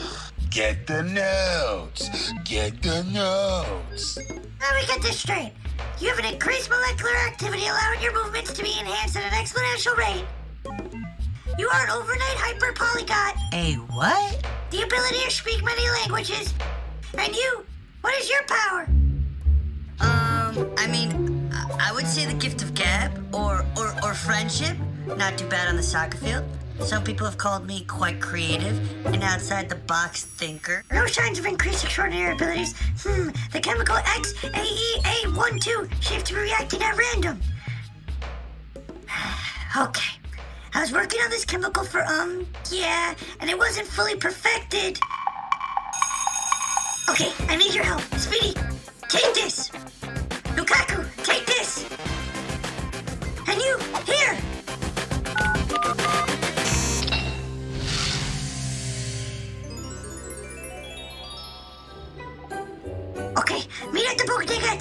PM. I'll communicate with the instant telegram. Huh? The communicator in your hand. I call it instant telegram. The name could be shorter, but nothing's coming. Instant tele, instant tel, telsta. Anyways, 7 p.m. sharp. What is going on? I got it. Instagram. Yo, what do y'all even think this hunk of metal even does? It looks Soviet, pre-war. Probably a tracking device for rogue communist defectors. Word? That's your guess? I forgot a drink. Dens? It's the least you could do. I mean, I don't even have a power. And now no Bev? It'll take you like 2 seconds.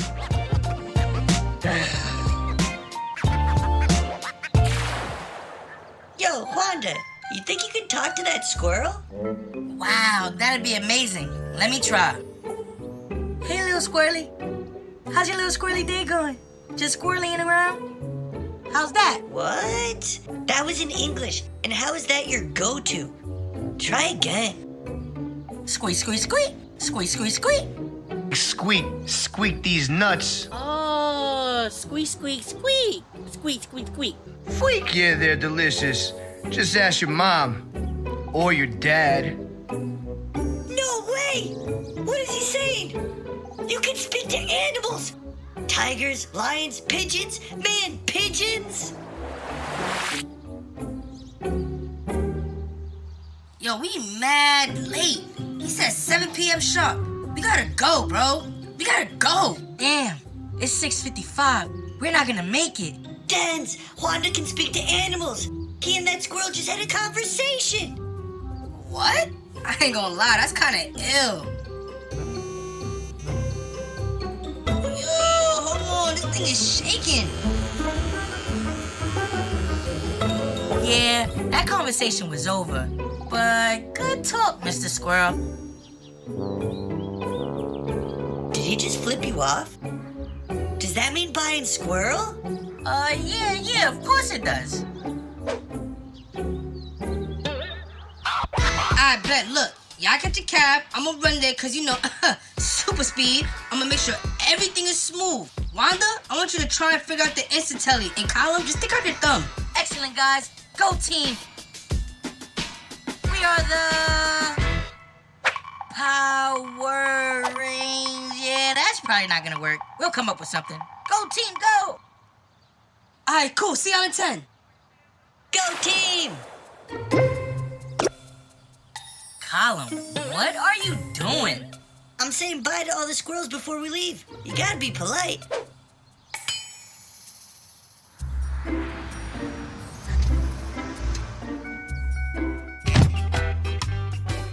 So where your kids going? Broadway and Keep in South Williamsburg, below the train. Step on it. We're in a rush. You kids sure? I've been known to go a little bit too fast. You better put on your seatbelts. Psh, I don't even think there are seatbelts in taxi!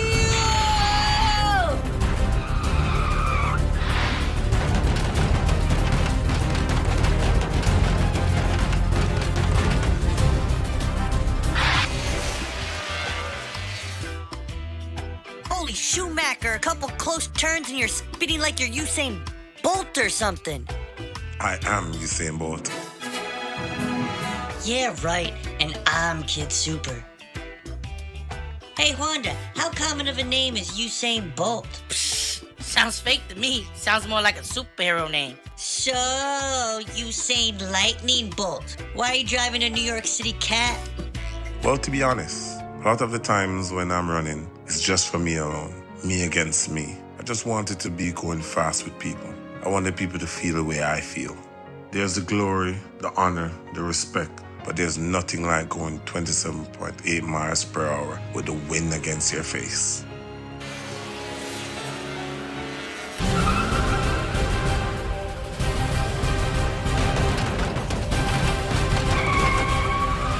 We have arrived safe and sound at your destination. $9.58, please.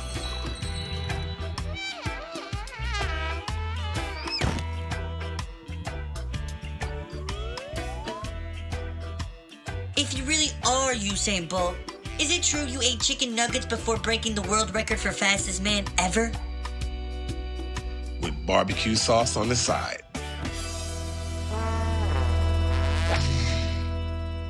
Oh my God! That was Usain Bolt!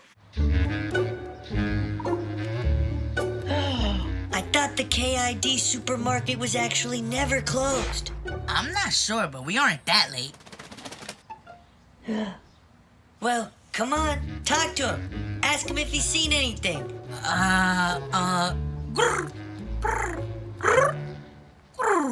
Oh, now y'all want our help. You wouldn't even give me the crumbs off your plate? Not a hello, not a goodbye? You should be ashamed of yourself, you selfish, greedy people. What's he saying? Yeah, he hasn't seen anything, but super helpful. Just, I don't think humans have been the best to animals. Come in. Come in, squad. Squad, come in. These kids have to be the dumbest. Hello, yeah, we're here, over. Had me worried. Before we start, please pledge your allegiance to our Screechy Squad, aka Zombie Gang, aka Los Gatos Negros, aka... ran out of AKAs. Leah, get up! Hey, Wanda, it's Charlie. Are you there? Over. Yes, hello, yes, we're here. Yes, roger that. Okay, this is incredibly urgent. There's a train that will be crossing over you in T-minus 15 seconds. I need you to take the grappling hook and shoot it into the third rail of the tracks. Then plug it into the box on the light pole right next to you. Are you watching us? What about us Scream's grappling hook experts? 10 seconds. Aim and shoot. Concentrate. He wants us to shoot the hook around the third rail. Apparently, it's not that hard. 5, 4, 3, 2, 1. Hurry!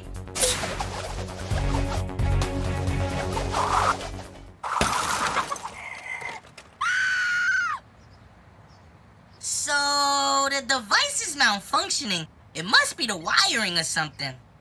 It's some pretty janky stuff. Honestly, pretty disappointed in your craftsmanship. I'm watching you, Roberto Baggio. I saw you completely miss the tracks. The next train comes in a couple minutes. Sit tight. Do a practice round. Classic. You put some pressure on them and they crumble. Unreliable. We didn't even need to use them. It's okay. We'll wait for the next train. Jennifer? Yeah. Who are you? You're as useless as the other two? Ali really put his faith in us, and part of me feels like we're letting him down. You want to do the next shot? Yeah. Yo, little mans. Yeah. Oh, snap, it's the Buffy the Vampire Slayer Extendo Triple Release Grapple 354. Yes, it absolutely is. We've been shooting it so much today, our fingers and forearms are a little tired. You want to try? Oh, hell yeah. Boo, boo, boo, boo. So what we usually aim at is those train tracks. You want to hit the third rail. Okay, I got this. I'm used to the first edition, though, but I just had to make this one work. Yeah, the first edition was our favorite, but they changed the charger, then they make you reline to buy a new one. It's this whole scam. Charger? Just aim for the tracks, relax and shoot. Oh, you got it! Fly guy.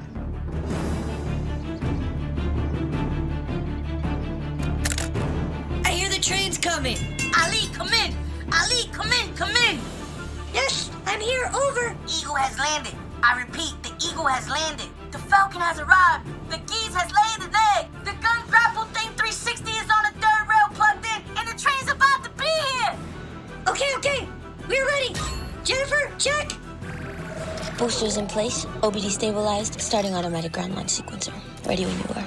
Everyone locked in? Lock in what? Lock in where? Damn, y'all some real cool-ass kids, yo. And the train's about to be here. What do we do?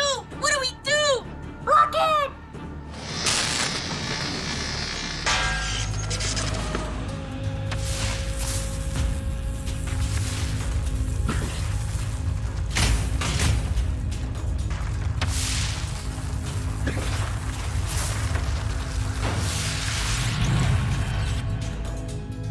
Fly. Okay, we're dialed in and we're ready for liftoff. Let's go!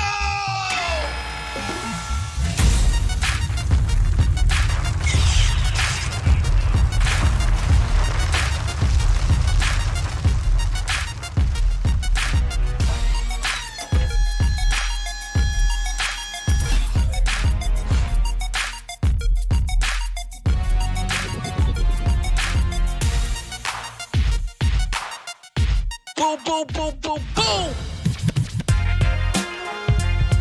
Yo, y'all good? Yo, I don't know what I would have done without y'all. Yo, pull up, man. Yo, you come in here too. Hey, yo, it's nice meeting you. You talking cat though? God damn, y'all some fly little kids. You wanna come with us? Nah, I'ma catch y'all a little later. Good luck on the adventures though. I like the vibes and the whip is crazy. Thanks so much for your help. And depending on how involved you wanna be, we'll see you again. Haha, man. I see y'all soon.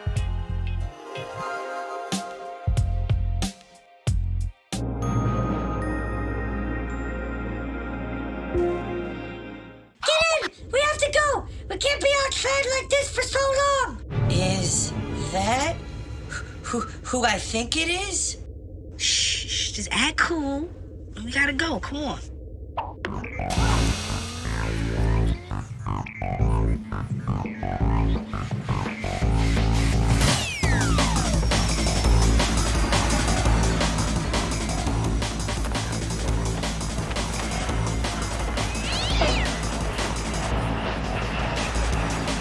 Whoa! Another Lewis Hamilton!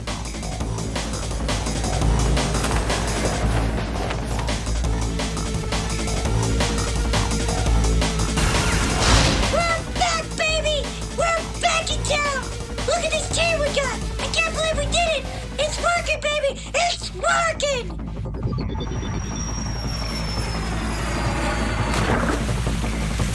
Holy moly, we're underwater. Wanda, you can probably talk to these fish.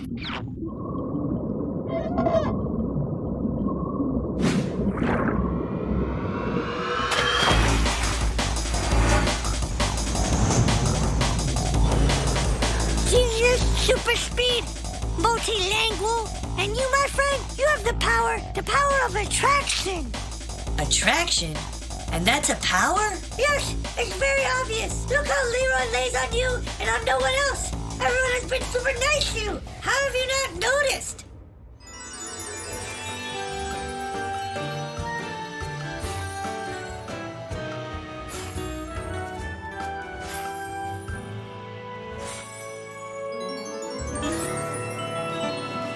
Oh my god, I have a power.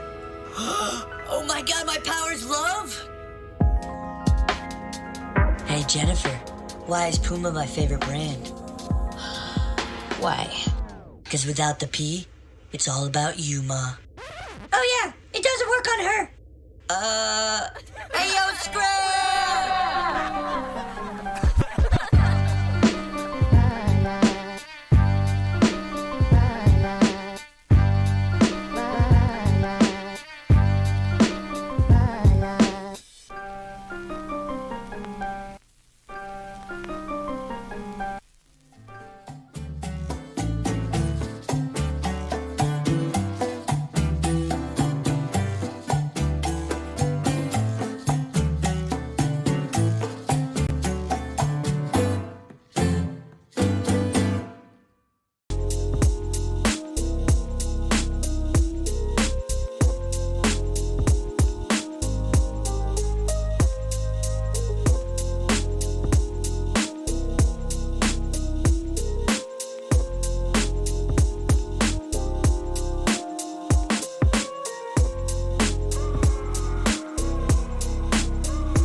in the Edelman household was crazy.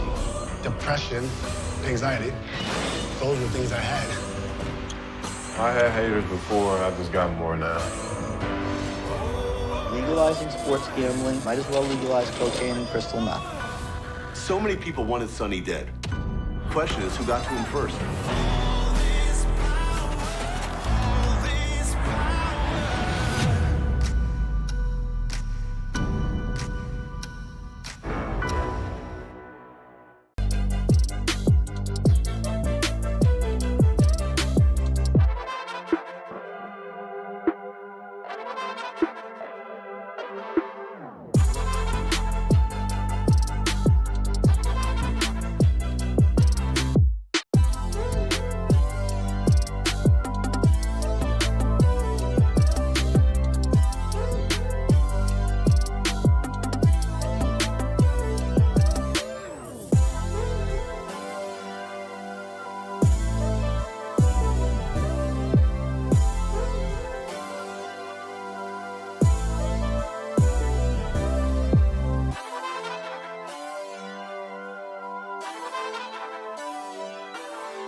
Are you anywhere close to that AI, 4,000 pairs? Yeah, more than 4,000. Yeah?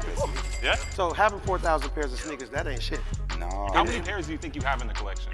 I know over 10,000. There it is. We act like we left some. Yeah. That's a full size. That's a full size. Hello to every single member of the FS Army. Of course, I'm your co-host, Brendan Dunn. I'm Matt Welty. Trinidad James. And we have with us here today, Chris Bond. Allen Iverson. I'm Bobby Huntress. Steve Bolton. Joe Crack. Jones. Marcus Jordan. Check West in the building. Papoose displays. One of your big contributions is the shoe lick, of course. The last one I licked was the Khaled We the Best because he forced me. Yo, it's gonna go viral if you lick it. We the best. You ever licked a sneaker before? Nah. Just one good lick, Fat Joe style. Yeah. Right, I've never licked. I'm just really not that weird.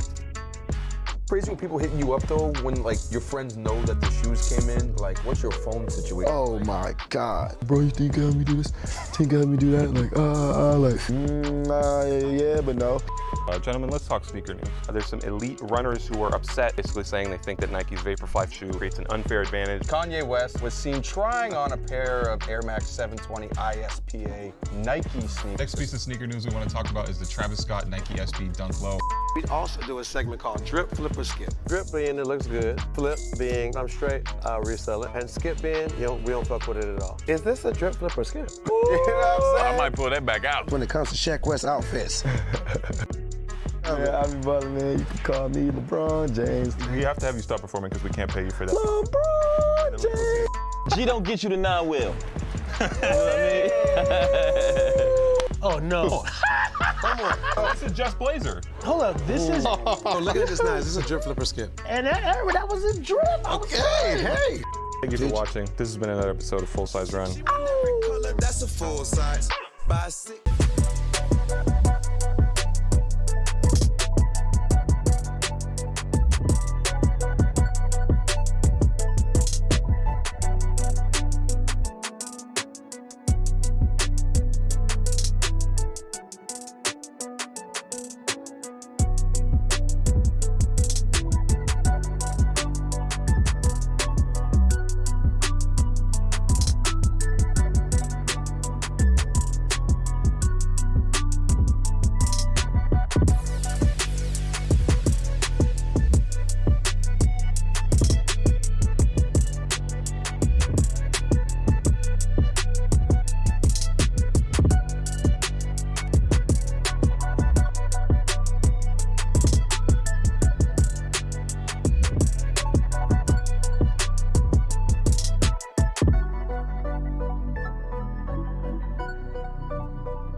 up in the Edelman household was crazy. Depression, anxiety, those were things I had. I had haters before, I just got more now. Legalizing sports gambling, might as well legalize cocaine and crystal meth. So many people wanted Sonny dead. Question is, who got to him first?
sound you've all been waiting for.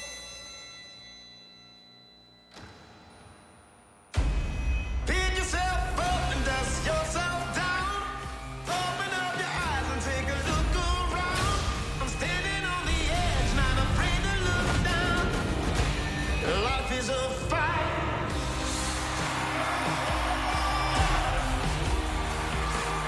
I can see your vultures flying overhead. Rugged bones scattered on left foot dead. I'm standing on the edge, not afraid to look down.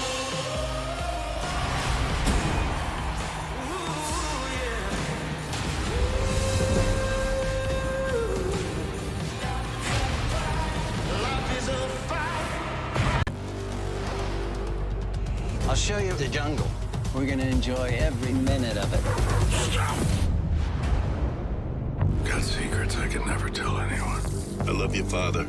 I'd do anything to protect you. We are open at last. It's gonna be the best party ever. Having fun? God, I missed this.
In 3, 2. We are live on Twitch. Yo, welcome to the Daily Drip. Listen, we got a million things to talk about today. Basically, you're at work all day. You're at school all day. You're looking for an escape. And if you miss something, we got you. Watch two beat makers go head to head and battle it out. Who's gonna win and advance to the next week? That's for you to decide. Drop the beats. Y'all are the winners. Telling you. You ready? Welcome to One of One, the series where we're gonna show you how to customize anything and everything. I'm talking shoes, I'm talking clothes, I'm talking burritos. I love sneakers and I love burritos, so I'm good. This thing right here, that's the chat. It's open, so dive on in. Let us know who you are, where you are.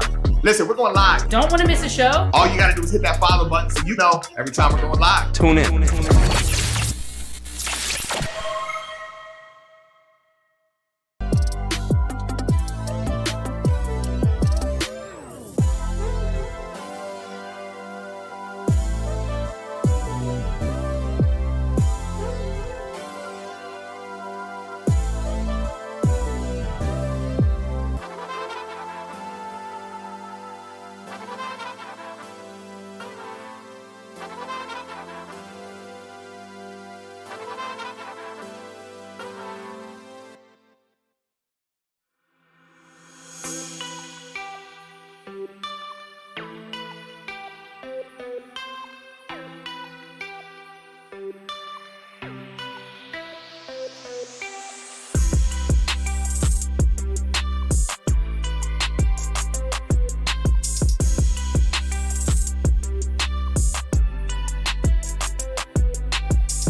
I'll make the cover one day.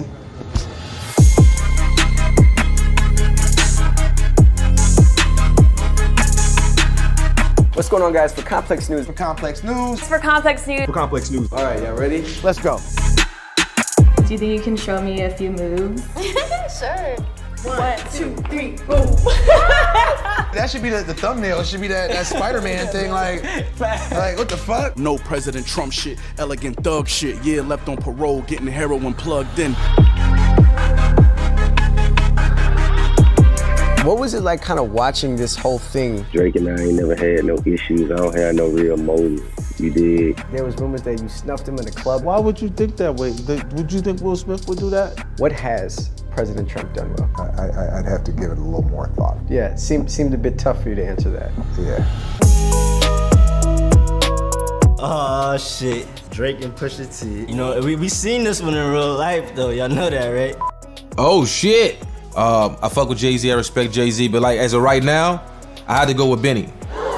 Damn. On the other side, we got Young Thug versus Future. We can't just package these guys up as super slimy or some shit. I'm sorry, mama. I never meant to hurt you. Lil Uzi Vert was here with. This is a tough one, man. Dang. I'm not gonna pick for you though. No, you have to. Because I can beat you up.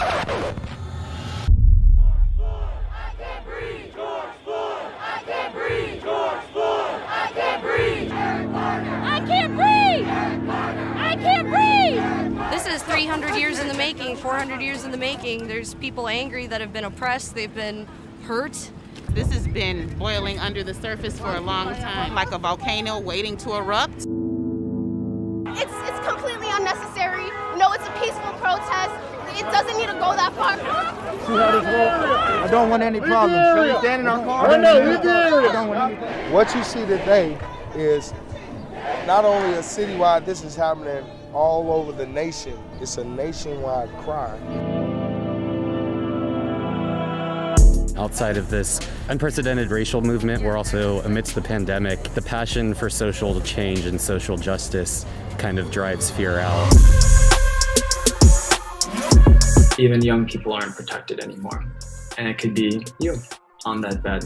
Anytime someone has power, they are unlikely to give it up. Do you think the NBA did their part in not letting the game become a distraction? What we're seeing is a groundswell of demands to defund the police. If you don't have these conversations, nothing changes and nothing gets better.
2020, motherfucker.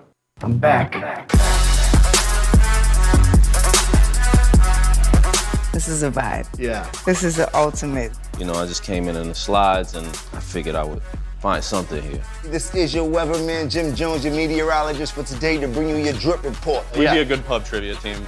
Trying to figure out what he's feeling and what he's not. Hopefully he buys some sneakers.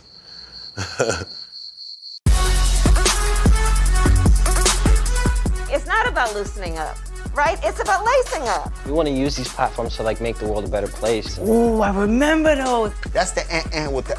I love the shots. I love them. Oh, didn't mean to scare you. Sorry. Let's go. Let's go.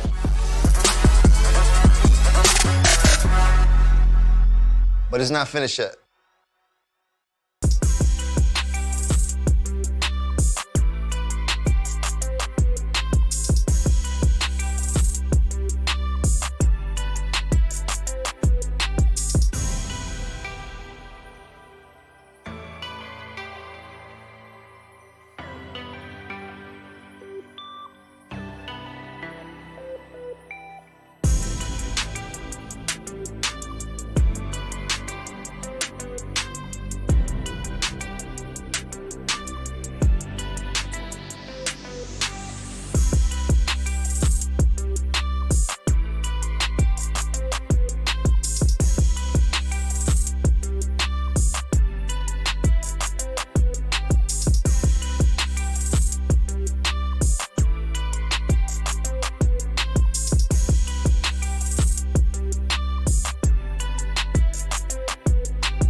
camera's rolling.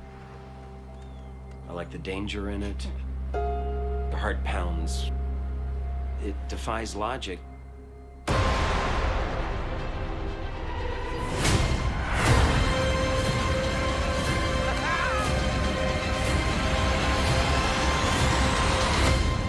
It's thrilling to me.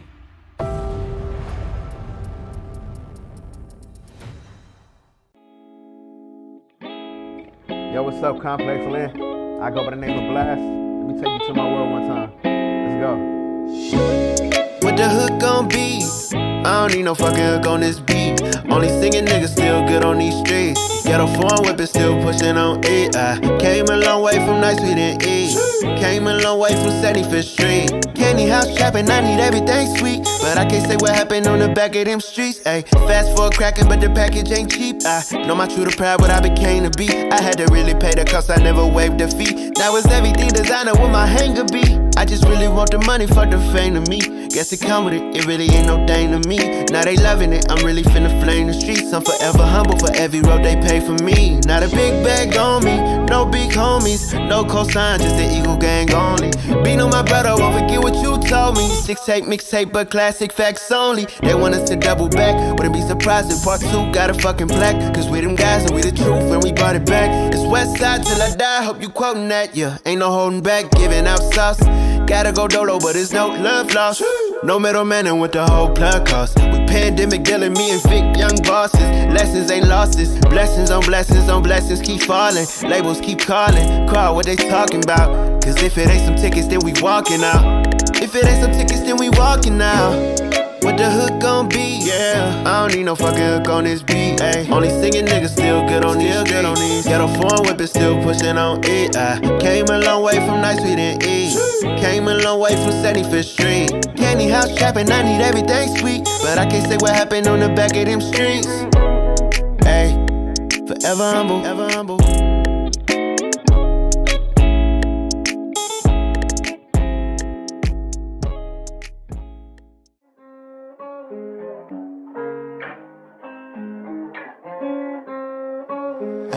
You ain't even gotta say it. Misunderstood, don't need to be complicated. Ay, you know we good, no reason to be explaining. Just give me loyalty, cause love is overrated. Yeah, yeah, yeah. I know you love when we shaded. Dog, they hate it when we isolated. Ay, you know we good, no reason to be explaining. Just want your loyalty, the love is overrated. Are you down to bleed the streets with me? Or could you be blinded by all this sights you see? I'm willing to give you all this love I got, but no relationships involved. I just need your loyalty, that's all. Don't need love, you ain't even gotta say it. Misunderstood, don't need to be complicated. Ay, you know we good, no reason to be explaining. Just give me loyalty, cause love is overrated. Yeah, yeah, yeah. I know you love when we shaded. Dog, they hate it when we isolated. Ay, you know we good, no reason to be explaining. Just want your loyalty, the love is overrated. Yeah, you know I'm forever late. Money ain't nothing if you got nobody to share it with. Heart on my sleeve, don't got a problem with wearing it. Time ain't free, so if you got it, then cherish it. You know the code never switch, my love legit. You know I'ma go all out for my shit. If we ever fall out, get it grip, get it right back. And if it's up, let it stick, and it's like that. You ain't even gotta say it. Misunderstood, don't need to be complicated. Ay, you know we good, no reason to be explaining. Just give me loyalty, cause love is overrated. Yeah, yeah, yeah. I know you love when we shaded. Dog, they hate it when we isolated. You know we good, no reason to be explaining. Just want your loyalty, the love is overrated. Are you down to bleed the streets with me? Or could you be blinded by all this sights you see? I'm willing to give you all this love I got, but no relationships involved. I just need your loyalty, that's all. Don't need love.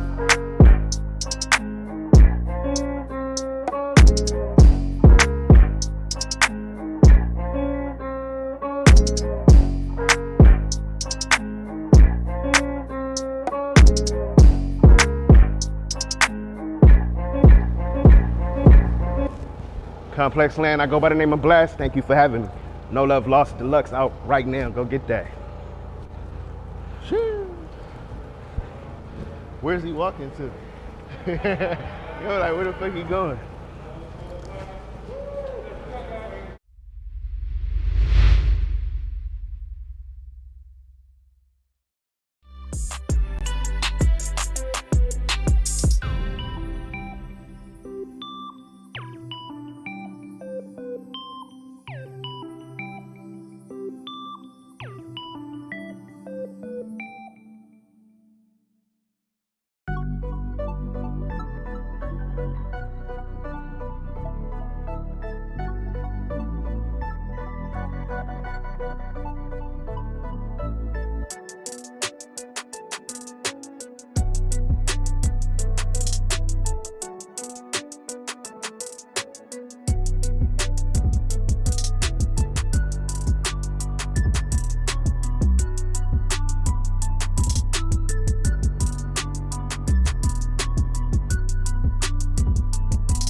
can't believe that I created myself.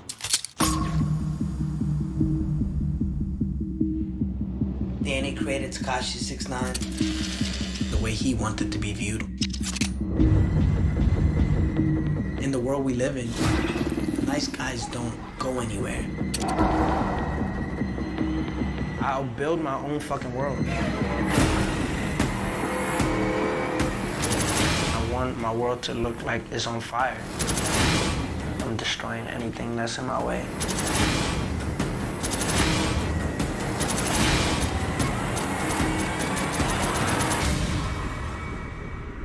Fuck being a superhero. I want to be a villain.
show you the jungle.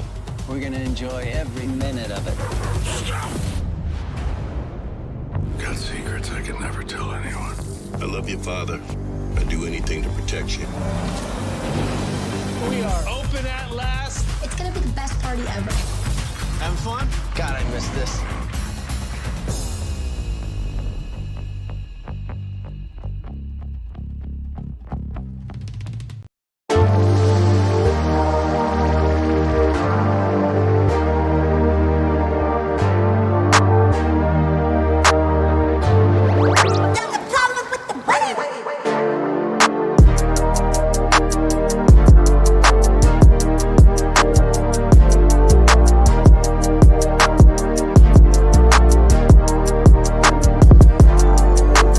Everybody, welcome to ComplexLand. My name is Joe LaPuma. This is Complex's virtual festival. Today we have a great panel of guests to debate the 10 best sneakers of 2020. Let's get to the esteemed group of people right now. She's a two-time NCAA women's basketball champion who played at UConn, a four-time WNBA champion playing for the Seattle Storm, and a four-time Olympic gold medalist. Please welcome to the panel, Sue Bird. Our next guest is a hip-hop legend who is one of the most well-respected people in both the music industry and the sneaker scene, and he's quickly becoming a go-to for your favorite interviews. From the Fat Joe Show, please welcome Fat Joe.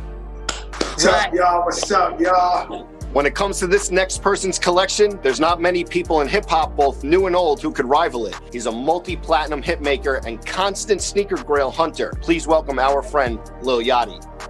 I like that. I like that. I like how you did that, too. I like that. New and old. Yeah, a lot of respect. You may know our last guest on the panel from his scene-stealing rap battles on Wildin' Out, or you may have seen him flex gems from his massive sneaker collection. Please welcome rapper and comedian Conceited. What's good? What's good? What's good? Pleasure to be here. Welcome, guys. Pleasure to be here. Before we get into the list, let's have a general question. How do we feel about 2020, the year in sneakers? If I can go, I can just say I think it was ill. Ill all the way around. I think it was cool. I don't think it was as sure as last year with like just knowing what's the top shoe, but I think some real good sneakers came out this year. I think it was legit all the way through. And then also like there was some retros that came back out this year. I didn't have them on my list because I felt like I didn't want to go that route. But that even made the year even better. Yeah, I think it was really, really dope. I was a little scared when the Corona hit. I thought we was gonna be fucked. Like I thought we wasn't gonna get no drops, no nothing. I thought the sneaker game was thank God we got them. So let's get into it because I feel like this group is going to have a lot to talk about. The number 10 on the list that Complex put together, again, what I said is that we take all of your lists, we kind of put as many crossovers as possible, and then Complex puts together a list for us to go off of and debate. The number 10 sneaker of the year, Double Tap's New Balance 992. This will not be the first New Balance that appears on this list, so we'll give you guys a hint. But Fat Joe, I think you put the Packer 992 on your list. This is at number 10. How do we feel about this at number 10? Yachty, I know that you like the Jowns. Where do you stand on this? I never seen this shoe, and honestly, it reminded me of some stepdad shit. So like, it's cool. I love New Balance to death. So and I love olive green. I'm not a big fan of Not your favorite. It's cool. It's whatever. Conceited, what do you think? I for sure would not wear it. And just so you guys know, if we were at ComplexCon, usually, and Yachty, you'll attest to this, a lot of the 800 kids in the audience probably right now would be like moaning and groaning. And the 10th spot is always a tough one. But Joe, you had Packer shoes 992 on the list, which is a really, really strong one. Do you still think like that is your choice for? Yeah, I got it at number 8. Right. The Packer 992. I liked it. Most of the time, I'm straight Nike Jordan. But if there was a sneaker to me that was out the box from what I normally do, it would have definitely been the Packer 992. I like the colorway on that one, for sure. Me too. He always finds his way into the top 10 at number 9, the Yeezy Quantum basketball shoe. It was at I think it was number 10 on Fat Joe's list. How do we feel about Yeezy's first foray into basketball? Like a shoe. I should have put this shoe on my list. I definitely should have put it on my list. I like this shoe. I never wore it, and I don't even know if I own it. Probably do, but I like it. It's crazy because I own it, but I never wore it. Word. So it's I the never opposite. wore it, but to me, it's a fire shoe. Mm-hmm. So I just never wore. I mean, ain't nowhere to wear this shit anyway. It's COVID. Yeah, but what about in Miami? You and Khaled playing basketball? Maybe I saw that clip. Now he's a cheater. He's a cheater. Okay, Khaled got his own film crew, and he was beating the shit out of me. You hear me? I can't believe two brothers can do that. I was sore for like a week. I'm trying to get some cardio, and he's destroyed. He bit my hand, man. He's a cheater. That is hilarious. Conceited, how do you feel about the Yeezy basketball shoe? I do think Yeezy deserves some type of slot in the top 10. He, like you said, he always finds his way in. I particularly don't like this one. Mm-hmm. I do like the blue pair, the low one. I do like that one, but I do respect it making it. Just not for me. I wouldn't cop or rock, but I do respect it being in there. Number 8, we have the Travis Scott Nike SB Dunk Low. Fat Joe, this was number 6. I don't think it made anyone else's list. How do we feel about this one? I don't know. You gotta be like on drugs not to put this shit on the list. Like, I mean, this is a no-brainer. I don't know how you guys don't got it on there. I got it. I don't. Conceited has it number 2. I got it number 2. I forgot about it. They were better dunks this year. They were better dunks. I like this. Don't get me wrong. It just didn't crack the top 10 for me. I have 2 other dunks on my list. Yes. Sue, you have the Dunk Low Safari. Yachty, how do you feel about the Travis Dunk? I love this shoe. I forgot this shit came out. I'm tweaking, dog.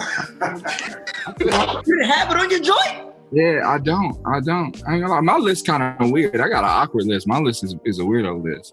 This shoe is amazing. This shoe is great. Great. I didn't really like I don't like that. I don't like that SB box. The colorful one? Yeah, I don't like that box. It has nothing to do with it, but great shoe. Great shoe. I'm curious how much he has to do with that shoe. That's a good question. I really want to know because it's a different. Right, no, Joe know everything. Do you know how much input Travis had in the SB? I think he got a lot of input from A to Z. Travis is so involved with his sneaker, with the creation of it. He's even involved with who can sell it in the store. He's even involved with he follows that shit all the way through. So he has a lot of input to do with the sneaker. Mm. And if so, then he bodied it. He bodied it. And I really like it wears. You know how it wears off, kind of like those old SBs when it wears off, or like when people skate them. All right, this is gonna be the controversial spot. Number 7, Dior Air Jordan 1. 7? Come on. So 7. For the audience, 3 people on this panel have it at number 1. Complex's argument was it was very, very tough to get. A lot of times we have friends and family shoes and they don't. But let me ask you something. That's a problem? That it's tough to get? That's what makes it number 1. And I don't have that shoe. That's what makes it number 1. I couldn't get that shoe. I still can't get that shoe. I never knew Complex to put in the fact that I thought that was the whole art of collecting sneakers, that the harder it is to get it, the more exclusive it is, the more value to it. So they put on, people couldn't get it, so we're gonna put it in there. That's the weirdest, that's a good argument. Or whatever the fuck you want to call that. I don't think that shoe is that deep. I think it's important for the simple fact of mixing, sportswear and high fashion. I think that's super cool, but I don't. Have you seen the material on that joint? It's crazy. I ain't gonna lie, I never seen it, so I don't know. I got it there. You have them. You wore them at practice. I'm like, they're right over there. They're right over there. I can go get it. Shoe of the year. No, I wore them to a game this year. I was hurt, so I didn't play. I had on a pair of Nike shorts, like a regular ass t-shirt, and the Dior's, and it was like I had the outfit of the year. I went to my phone after the game. It was everywhere, just the shoes. They offered me so much money for that sneaker. Sneaker of the year, hands down. There's nothing close. The value on that shoe went down like $10,000. So down? 10,000? Yo, bro, that shoe was like 16,000. Before it came out, it was 20. Then it went to like 14, 15. Now it's like $6,000 on StockX. But in StockX, it was 20. People were paying 20 at one time. Yeah, they were paying 20, then it went down to 14, and now it's on StockX for 6, but I'm almost sure on the street you could probably get them for about 5. I'm honestly hating because I don't have them. I'm just hating. I ain't gonna lie. Fair. Yachty, are you gonna get them though? Are you gonna try to get them? I haven't seen them, bro. I ain't gonna lie. I haven't seen them.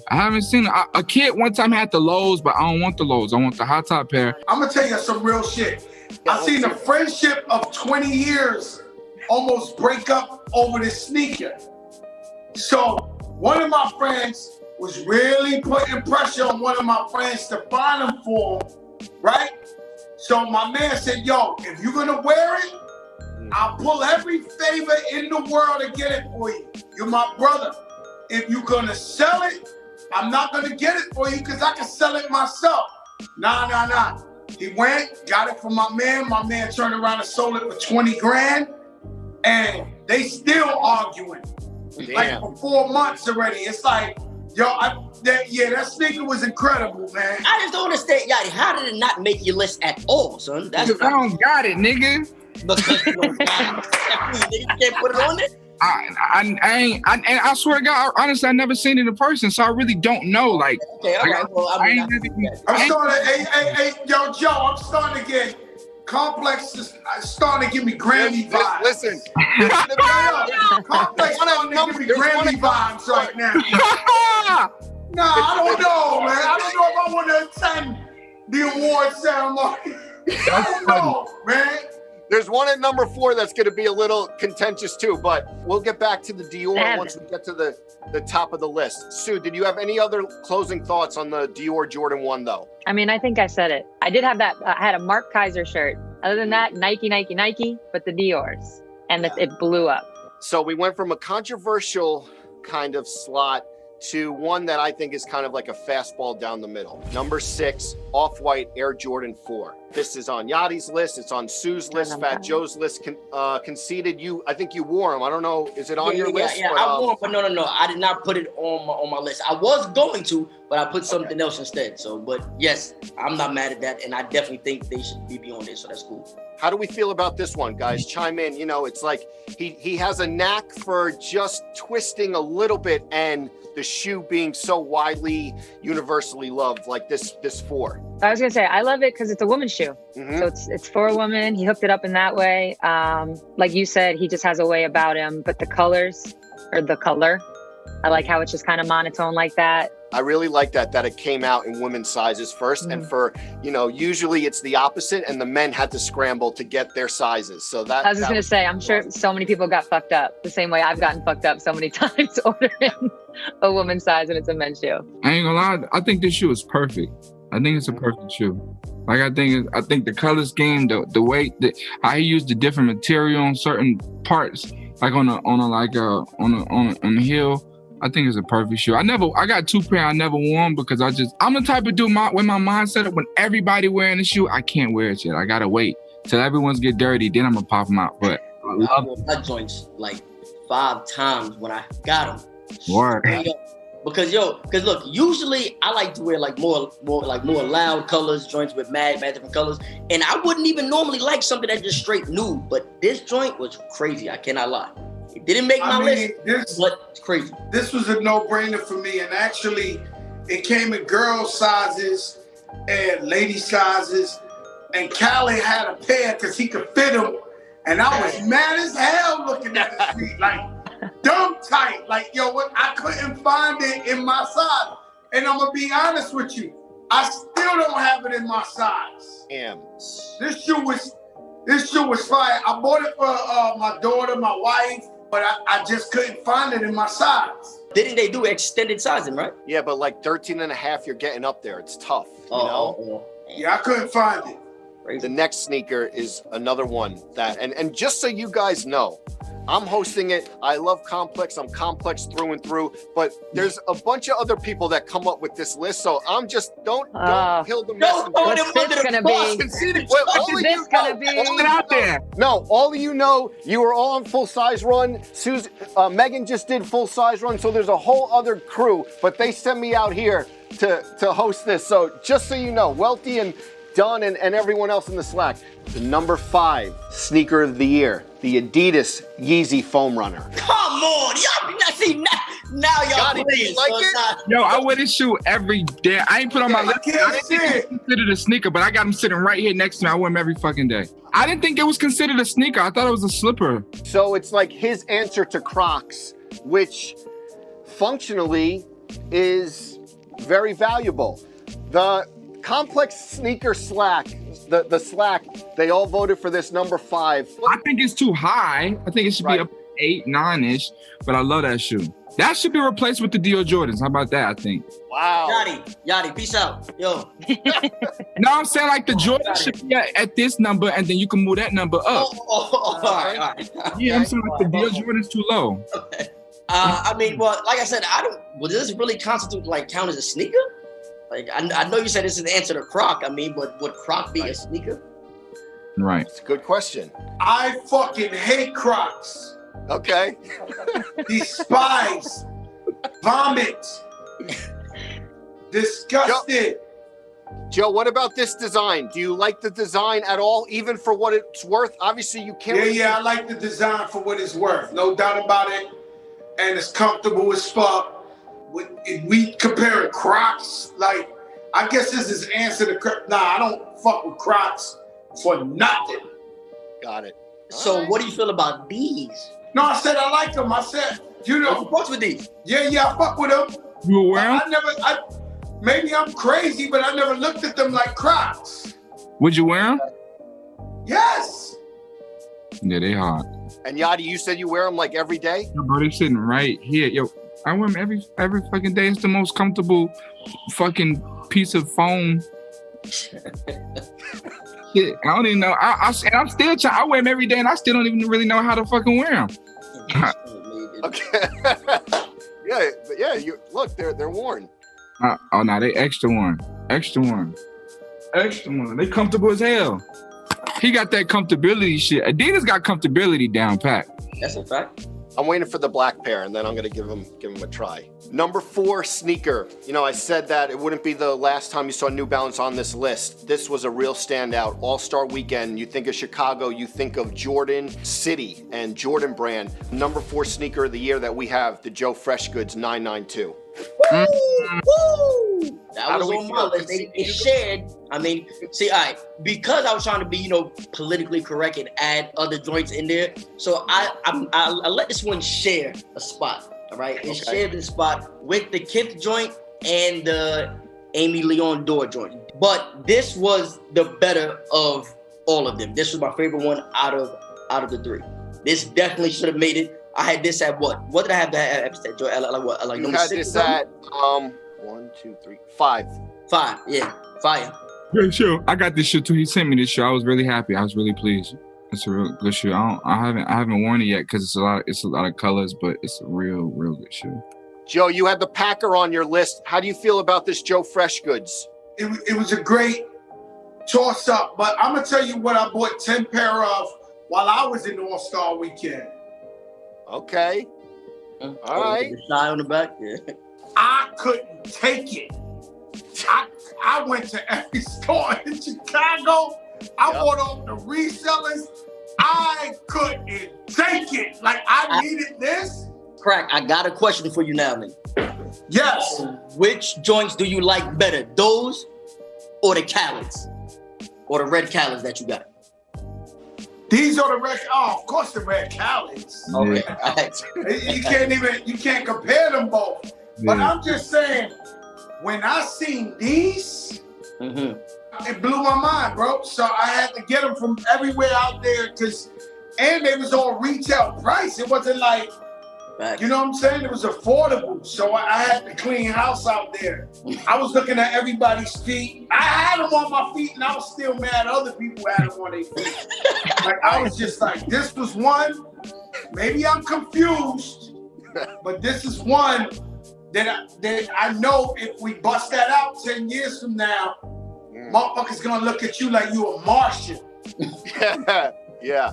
What I would say about this past All-Star Weekend, there was a lot of good drops. We'll get to another one soon, but you have New Balance. You think Nike Jordan is going to own the weekend, but the fact that New Balance was in the mix and we did get a good Jordan 3 out of it, and we got a special Jordan 5 that we'll get to a little later, it was a really, really successful Chicago All-Star weekend in terms of how the sneaker drops went.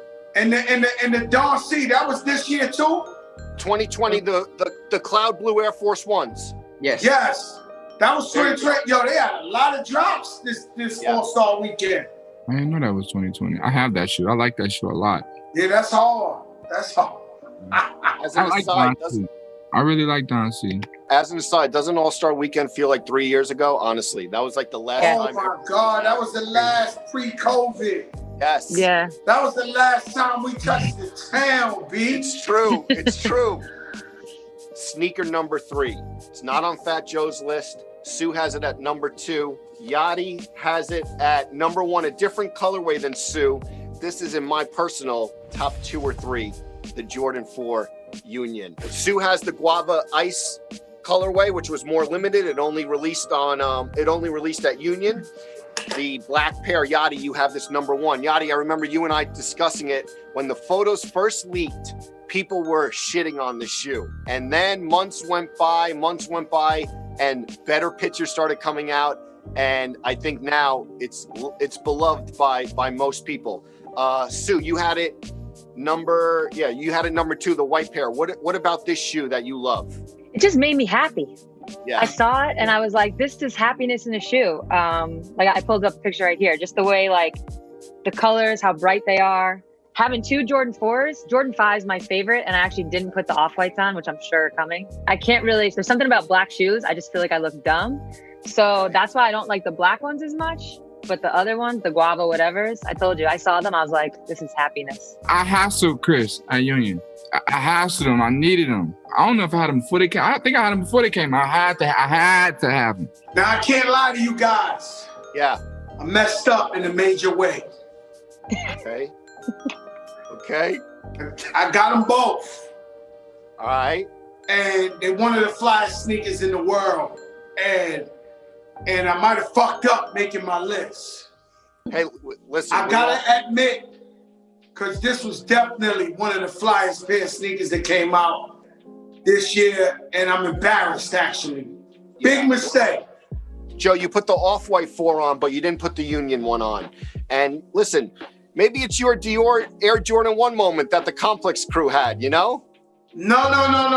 Dior is the number 1 sneaker of the year. There's only 2 sneakers. Look, at the end of the day, there's only 2 sneakers this whole year battling for the number 1 spot. If you want me to ruin the moment, I'll ruin it. It's the Chunky Donkey or the motherfucking Dior. That's it. Yeah, but I don't. But that's how this played out. So we're not gonna ruin it because there's another one in the mix. I ain't gonna lie to you. Y'all don't really want my true feedback. My true feedback is I never really listen to these people who make these lists. Know what I'm saying? I'm gonna be honest with you. That's why I got my own talk show, because I ain't like how people was talking in hip hop, so I had to bring the people to talk the truth. So these people, I don't know these people who make the list. Right. I know we about this sneaker culture for real. Right. I get it. And that's why you got the Fat Joe show. You know? Okay. The number 2 sneaker of the year. Not the number 1, the number 2. It's on Sue's list. It's on Fat Joe's list. It's on Conceited's list. It's not on Yachty's list, which I'm interested in. I want to get your feedback. The number 2 sneaker of the year, the Ben & Jerry's Nike SB Dunk Low Chunky Dunky. That didn't make number 1? Oh, shit. Okay. Man. Conceded. I want to hear your thoughts. I love the shoe. Completely love the shoe. I think the execution was dope. I even think the friends and family packaging was dope. I think that shoe, as far as embodying something, did absolutely no wrong. I mean, it may be hard to try to find a dope outfit to freak with it, but once you get past that, I think that shoe is just fire all the way around, completely no wrong. The best thing to me about Dunks in general, but especially this pair, nowadays they hook you up. It's great with like 3-4 different color laces. I'm not always doing that. Sometimes it's a lot, but with the Dunks, I like changing them out because to Conceited's point, outfits are tough with these. Outfits can be tough. You either got to be like just out there with it, or like super simple and let the shoe pop. But the laces, changing them up, having different outfits. And then Ben & Jerry's is obviously just a dope company. So a collab like that, you got to get behind it. And anything with ice cream, Sue loves. So thank you. There it is. I don't know how this wasn't on my list, yo. I paid $3,300 for the special box. Oh, you got the friends and family one. Yeah, I got the big ice cream box with the spoon and shit. I paid the big $3,300. I needed to have them. I don't know how they took my mind, but I feel like the value on these, like Joe said, 10 years, this shoe is gonna be like, it's gonna be like a Paris or something like that. I think that we're gonna look back. Way like they going out, that joint is gonna be crazy. I think even though this isn't number one, we're going to look back on 2020, and this is the shoe that people go to. It's like the standout shoe. It's like we were all kind of like, the year's been crazy, and this is a shoe that, like, I heard from my aunt in Florida who never discussed sneakers with me at all. Like, the ice cream shoe, I saw that like on the news. It was one of those shoes that stood out this year, went mainstream. It's the grandma test. It was That's the grandma test. Have Halloween costumes, Chunky Donkey. Right. And so it was fake. Like the shoe's so crazy. When I first seen a picture of it, I thought it was a fake shoe. I was like, "There's no way it's gonna be a real shoe." Thought it was a you custom. ain't lying. I thought the same thing. Yeah. I thought it was a custom. I thought it was never coming out. Chunky Donkey, I heard from every celebrity you could think of in the world. I told them they're not available in my store.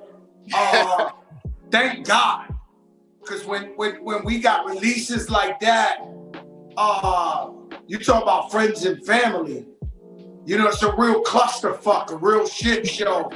Yes. Everybody wants the sneaker, you know what I'm saying? So the only reason on my list it wasn't number one, because it's possibly the number one, is I buy dunks, but I don't really wear dunks. Okay. So I've never been into wearing dunks, right? So it's the only reason why it probably didn't make number one. And on my list, the Dior Jordan, made number one because it's high fashion meets the Jordan 1. The demand was crazy. But to me, it was always these two sneakers. Yeah. Everything else was great, but it was always these two sneakers for me. And Joe, you were calling Mayor saying I need those dippity doos, right? And the mayor would not let me cop for the large prices. He was like, "No, we're not doing it." I said, "Listen, bro, I need the dippity doos, man." Yeah. And like I told you, even Reggie called me looking for them chunky dudes. Crazy. Lala, whoever. Lala, I heard threatened Mayor. Lala threatened Mayor for them. Listen, my wife said I wasn't the man because I couldn't get her the chunky dudes. Like, this sneaker, sometimes when it's a fucked up situation when you got a reputation that you could get your hands on any sneaker, anything like that, because then you get real family problems. Like, this is a real family issue. Like, I think she went a whole week mad at me. Yeah, they expect you. It's tough for us, even. Big time. Yeah. Is it? Everybody coming. What do they have on their list as number one? All right, so the number one shoe of the year. Wait, time out. Before you say it, it's not the number one shoe just because you finna say it. I'm just that's the thing. None of these are. Right. That's why the discussion, it doesn't play. The good thing about this is that, and to be honest, all these years, we always say this is the list, and like everyone always comments, but wait, you guys really didn't pick one because you guys think the Dior Jordan won. So that's what's good about this debate. We all get to say what we think. Wait, before you say that, so what do you think would be what do you think, what is your number one?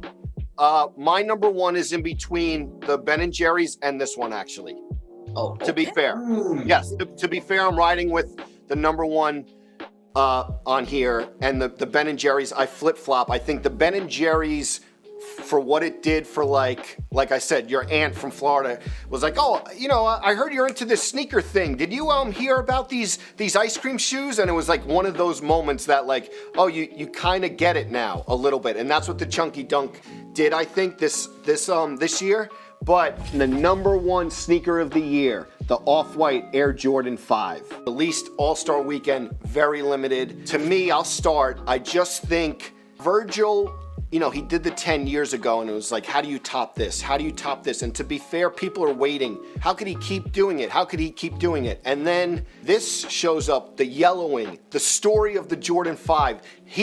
I think on this one, he even did more press around this one shoe than he usually did with like the group of 10. He told this story so well, and I'm looking at it now, I just love this shoe. I think he nailed it. For him, the 10 to release years ago, and now 20 years later, this being considered the #1, it just is a testament to his staying power. I mean, I definitely love the shoe. The black pair, I definitely love 10 million times over the new sale pair.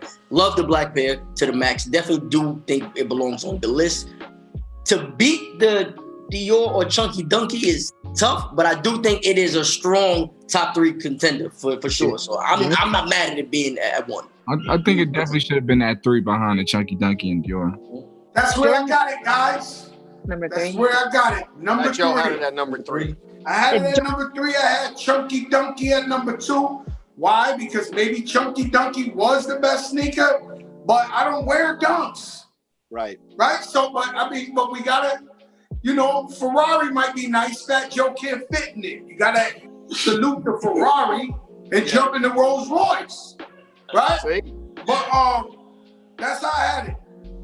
The Off-White Chunky Dunky and then Dior at #1. And Sue, you knew that this was gonna be on it. You mentioned it a couple slots back. How do you feel about it? Yeah, the Jordan 5 is my all-time Jordan. Like, first pair that I ever had in 5th grade, Jordan 5s. It was like a big day. It was field day. I got to break them out. Felt like the cool kid. But yeah, my issue, and this is just a personal thing, I've tried everything. I just can't pull them off. Every time I put them on with it, I don't know. It's like something about, I don't know what it is. Maybe it's the black shoe, the clunkiness, but they're dope. I mean, I have them. I love them. I've worn around my apartment a bunch. I just never broke them outside yet. That's the only reason why they didn't make my list. Literally the only reason. You want to know what I think it is about the 5s? It's that bird's eye view. Looking down at the 5s, they look horrible. On your feet, they look horrible looking down. But when you look at them from the side, and I just got to do it. I just got to do it. Yeah, you gotta wear it. It's simple, you know. You see how I got these camouflage? Camouflage go with anything. Everything, yeah. Little black tees, the kid camouflage, you got it. It's over, home run. And it's crazy because I get the camouflage from the white boys. Whenever in doubt, the white boys wear the camouflage with the sit, and you good to go, baby. Like, this shit is the standard. The camouflage pants is like the Air Force One, white Air Force One, Timberland for New York. Yeah, it's because your go-to match. I don't care if it's it red does and match blue, everything. red and blue, orange, camouflage. That's it. Yeah, Abercrombie and Fitch did those camo cargos for decades. For the It was weird, man. It was weird. Wiz Khalifa, man, like 2008. Yachty, what do you think about this 5 though? I think it's an amazing shoe. I like the white one better. And if I'm not mistaken, I've seen a grape. I think I've seen a grape colorway somewhere. But I think this shoe is great, bro. It was one of the only shoes that really made me like a little kid jumping happy that I got the shoe. I love the box. I be heavy on presentation, so I love the box. I like how the box got the glass hole in it. I think I like the paper packaging inside the box. I think it's super dope, bro. You know, I think the zip ties are always pretty cool. And I just like his innovation, bro. I love his innovation. Like, I like how he put holes in the fucking tongue. It's just different, bro. He used material, starting the shoe off yellowing. It's definitely Well, that was the other thing. Like, at All-Star, you knew, like, anyone who had those on at All-Star, you were like, okay. Like, first person I saw was Kemba, which I know he's Jordan, but I was like, okay. Then I saw Quavo. I was like, okay. So anybody had him at All-Star, I was like, oof. Yeah. Quavo must have got him early from Virgil. Yeah, that's crazy. Wrapping it up, it seems that the one on the list that's going to be the most highly contested is the Dior Jordan 1. Too low. Yeah, I never even heard of. I'm about to go buy them right now. Yeah, I never heard of the Complex's excuse. I don't want to keep going back to it, but it's because it was hard to get. I thought that was the whole point of collecting sneakers. Like the rarity, you can't get it. You know, like Yachty said, that's been a secret of mine forever. I get a pair of sneakers and bust out 5-7 years later with the shit. They look at you like you're a Martian. I'm not with that. I'm not, like I said, I stand with my, what my list, all right.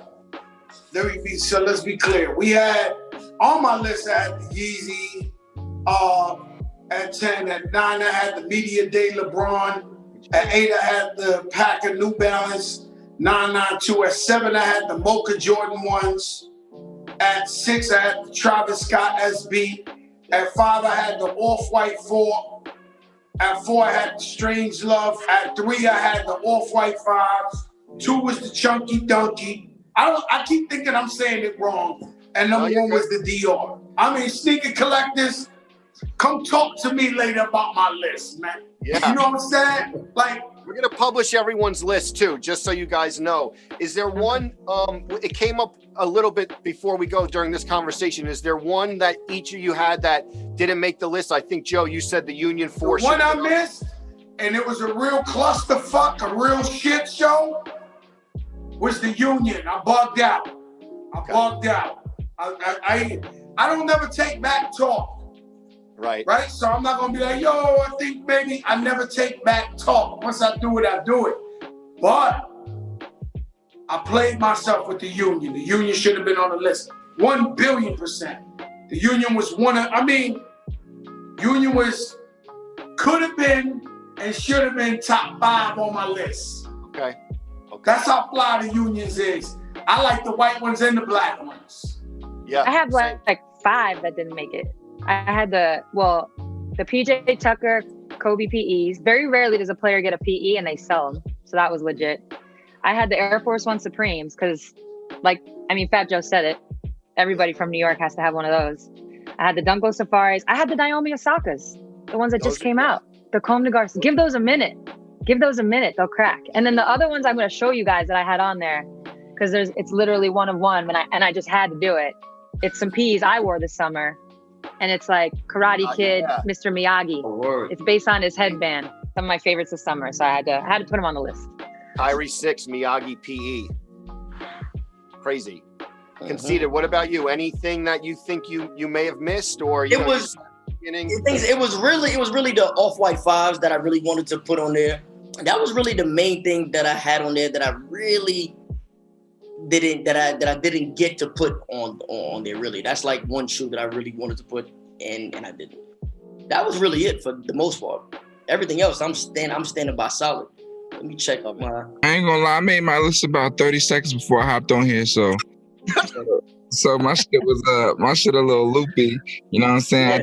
Yeah, basically, my joint is Gucci. Like I said, there are some I would swap out for, but like I said, I just wanted to add other brands in there that was like doing their thing to show them like, yo, they are definitely appreciated as well. I feel like, a shoe that wasn't on the list, 2 shoes that wasn't on the list. I feel like fucking that Sean Witherspoon Super Earth, that's one of my favorite shoes of all time. I got it on mine. Conceited has it on his. Yep. Conceited has it on his.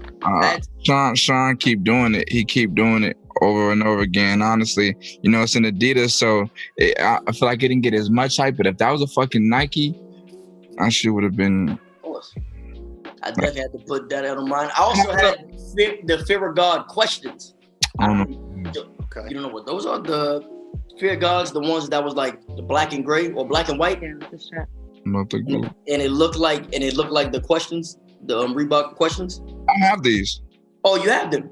Those are crazy. Those are crazy. All right, guys, I can't thank you enough. It was a very fun discussion, very good back and forth. You guys were a great panel. Thank you so much for taking the time. Hopefully one day we do it at ComplexCon in front of everyone. We're all in Long Beach once everything is back to normal, but I can't thank you guys enough. all sneakerheads, and it was great to chop it up with you guys. Likewise, brother. Thank you. I'm about to go get some camo pants. I need to go get some camo pants. Yeah, we want to see you on those spots, too. Oh, I'm gonna tag all of you. I'm gonna tag all of you guys. Camo pants and fives. A pair of fives and some camos. Dude. Yes. It's done. Consider it done.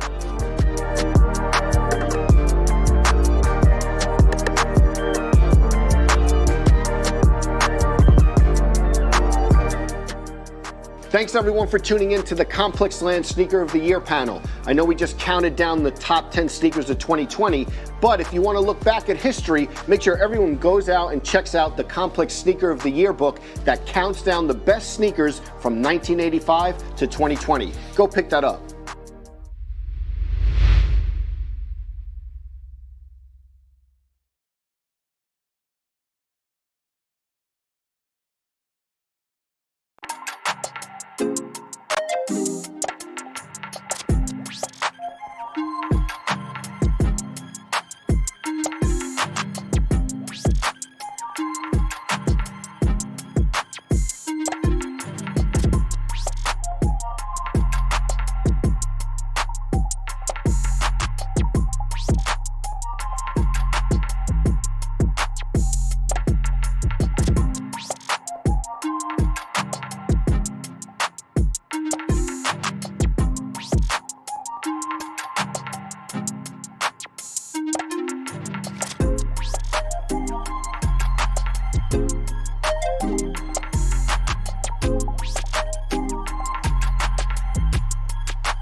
Bye.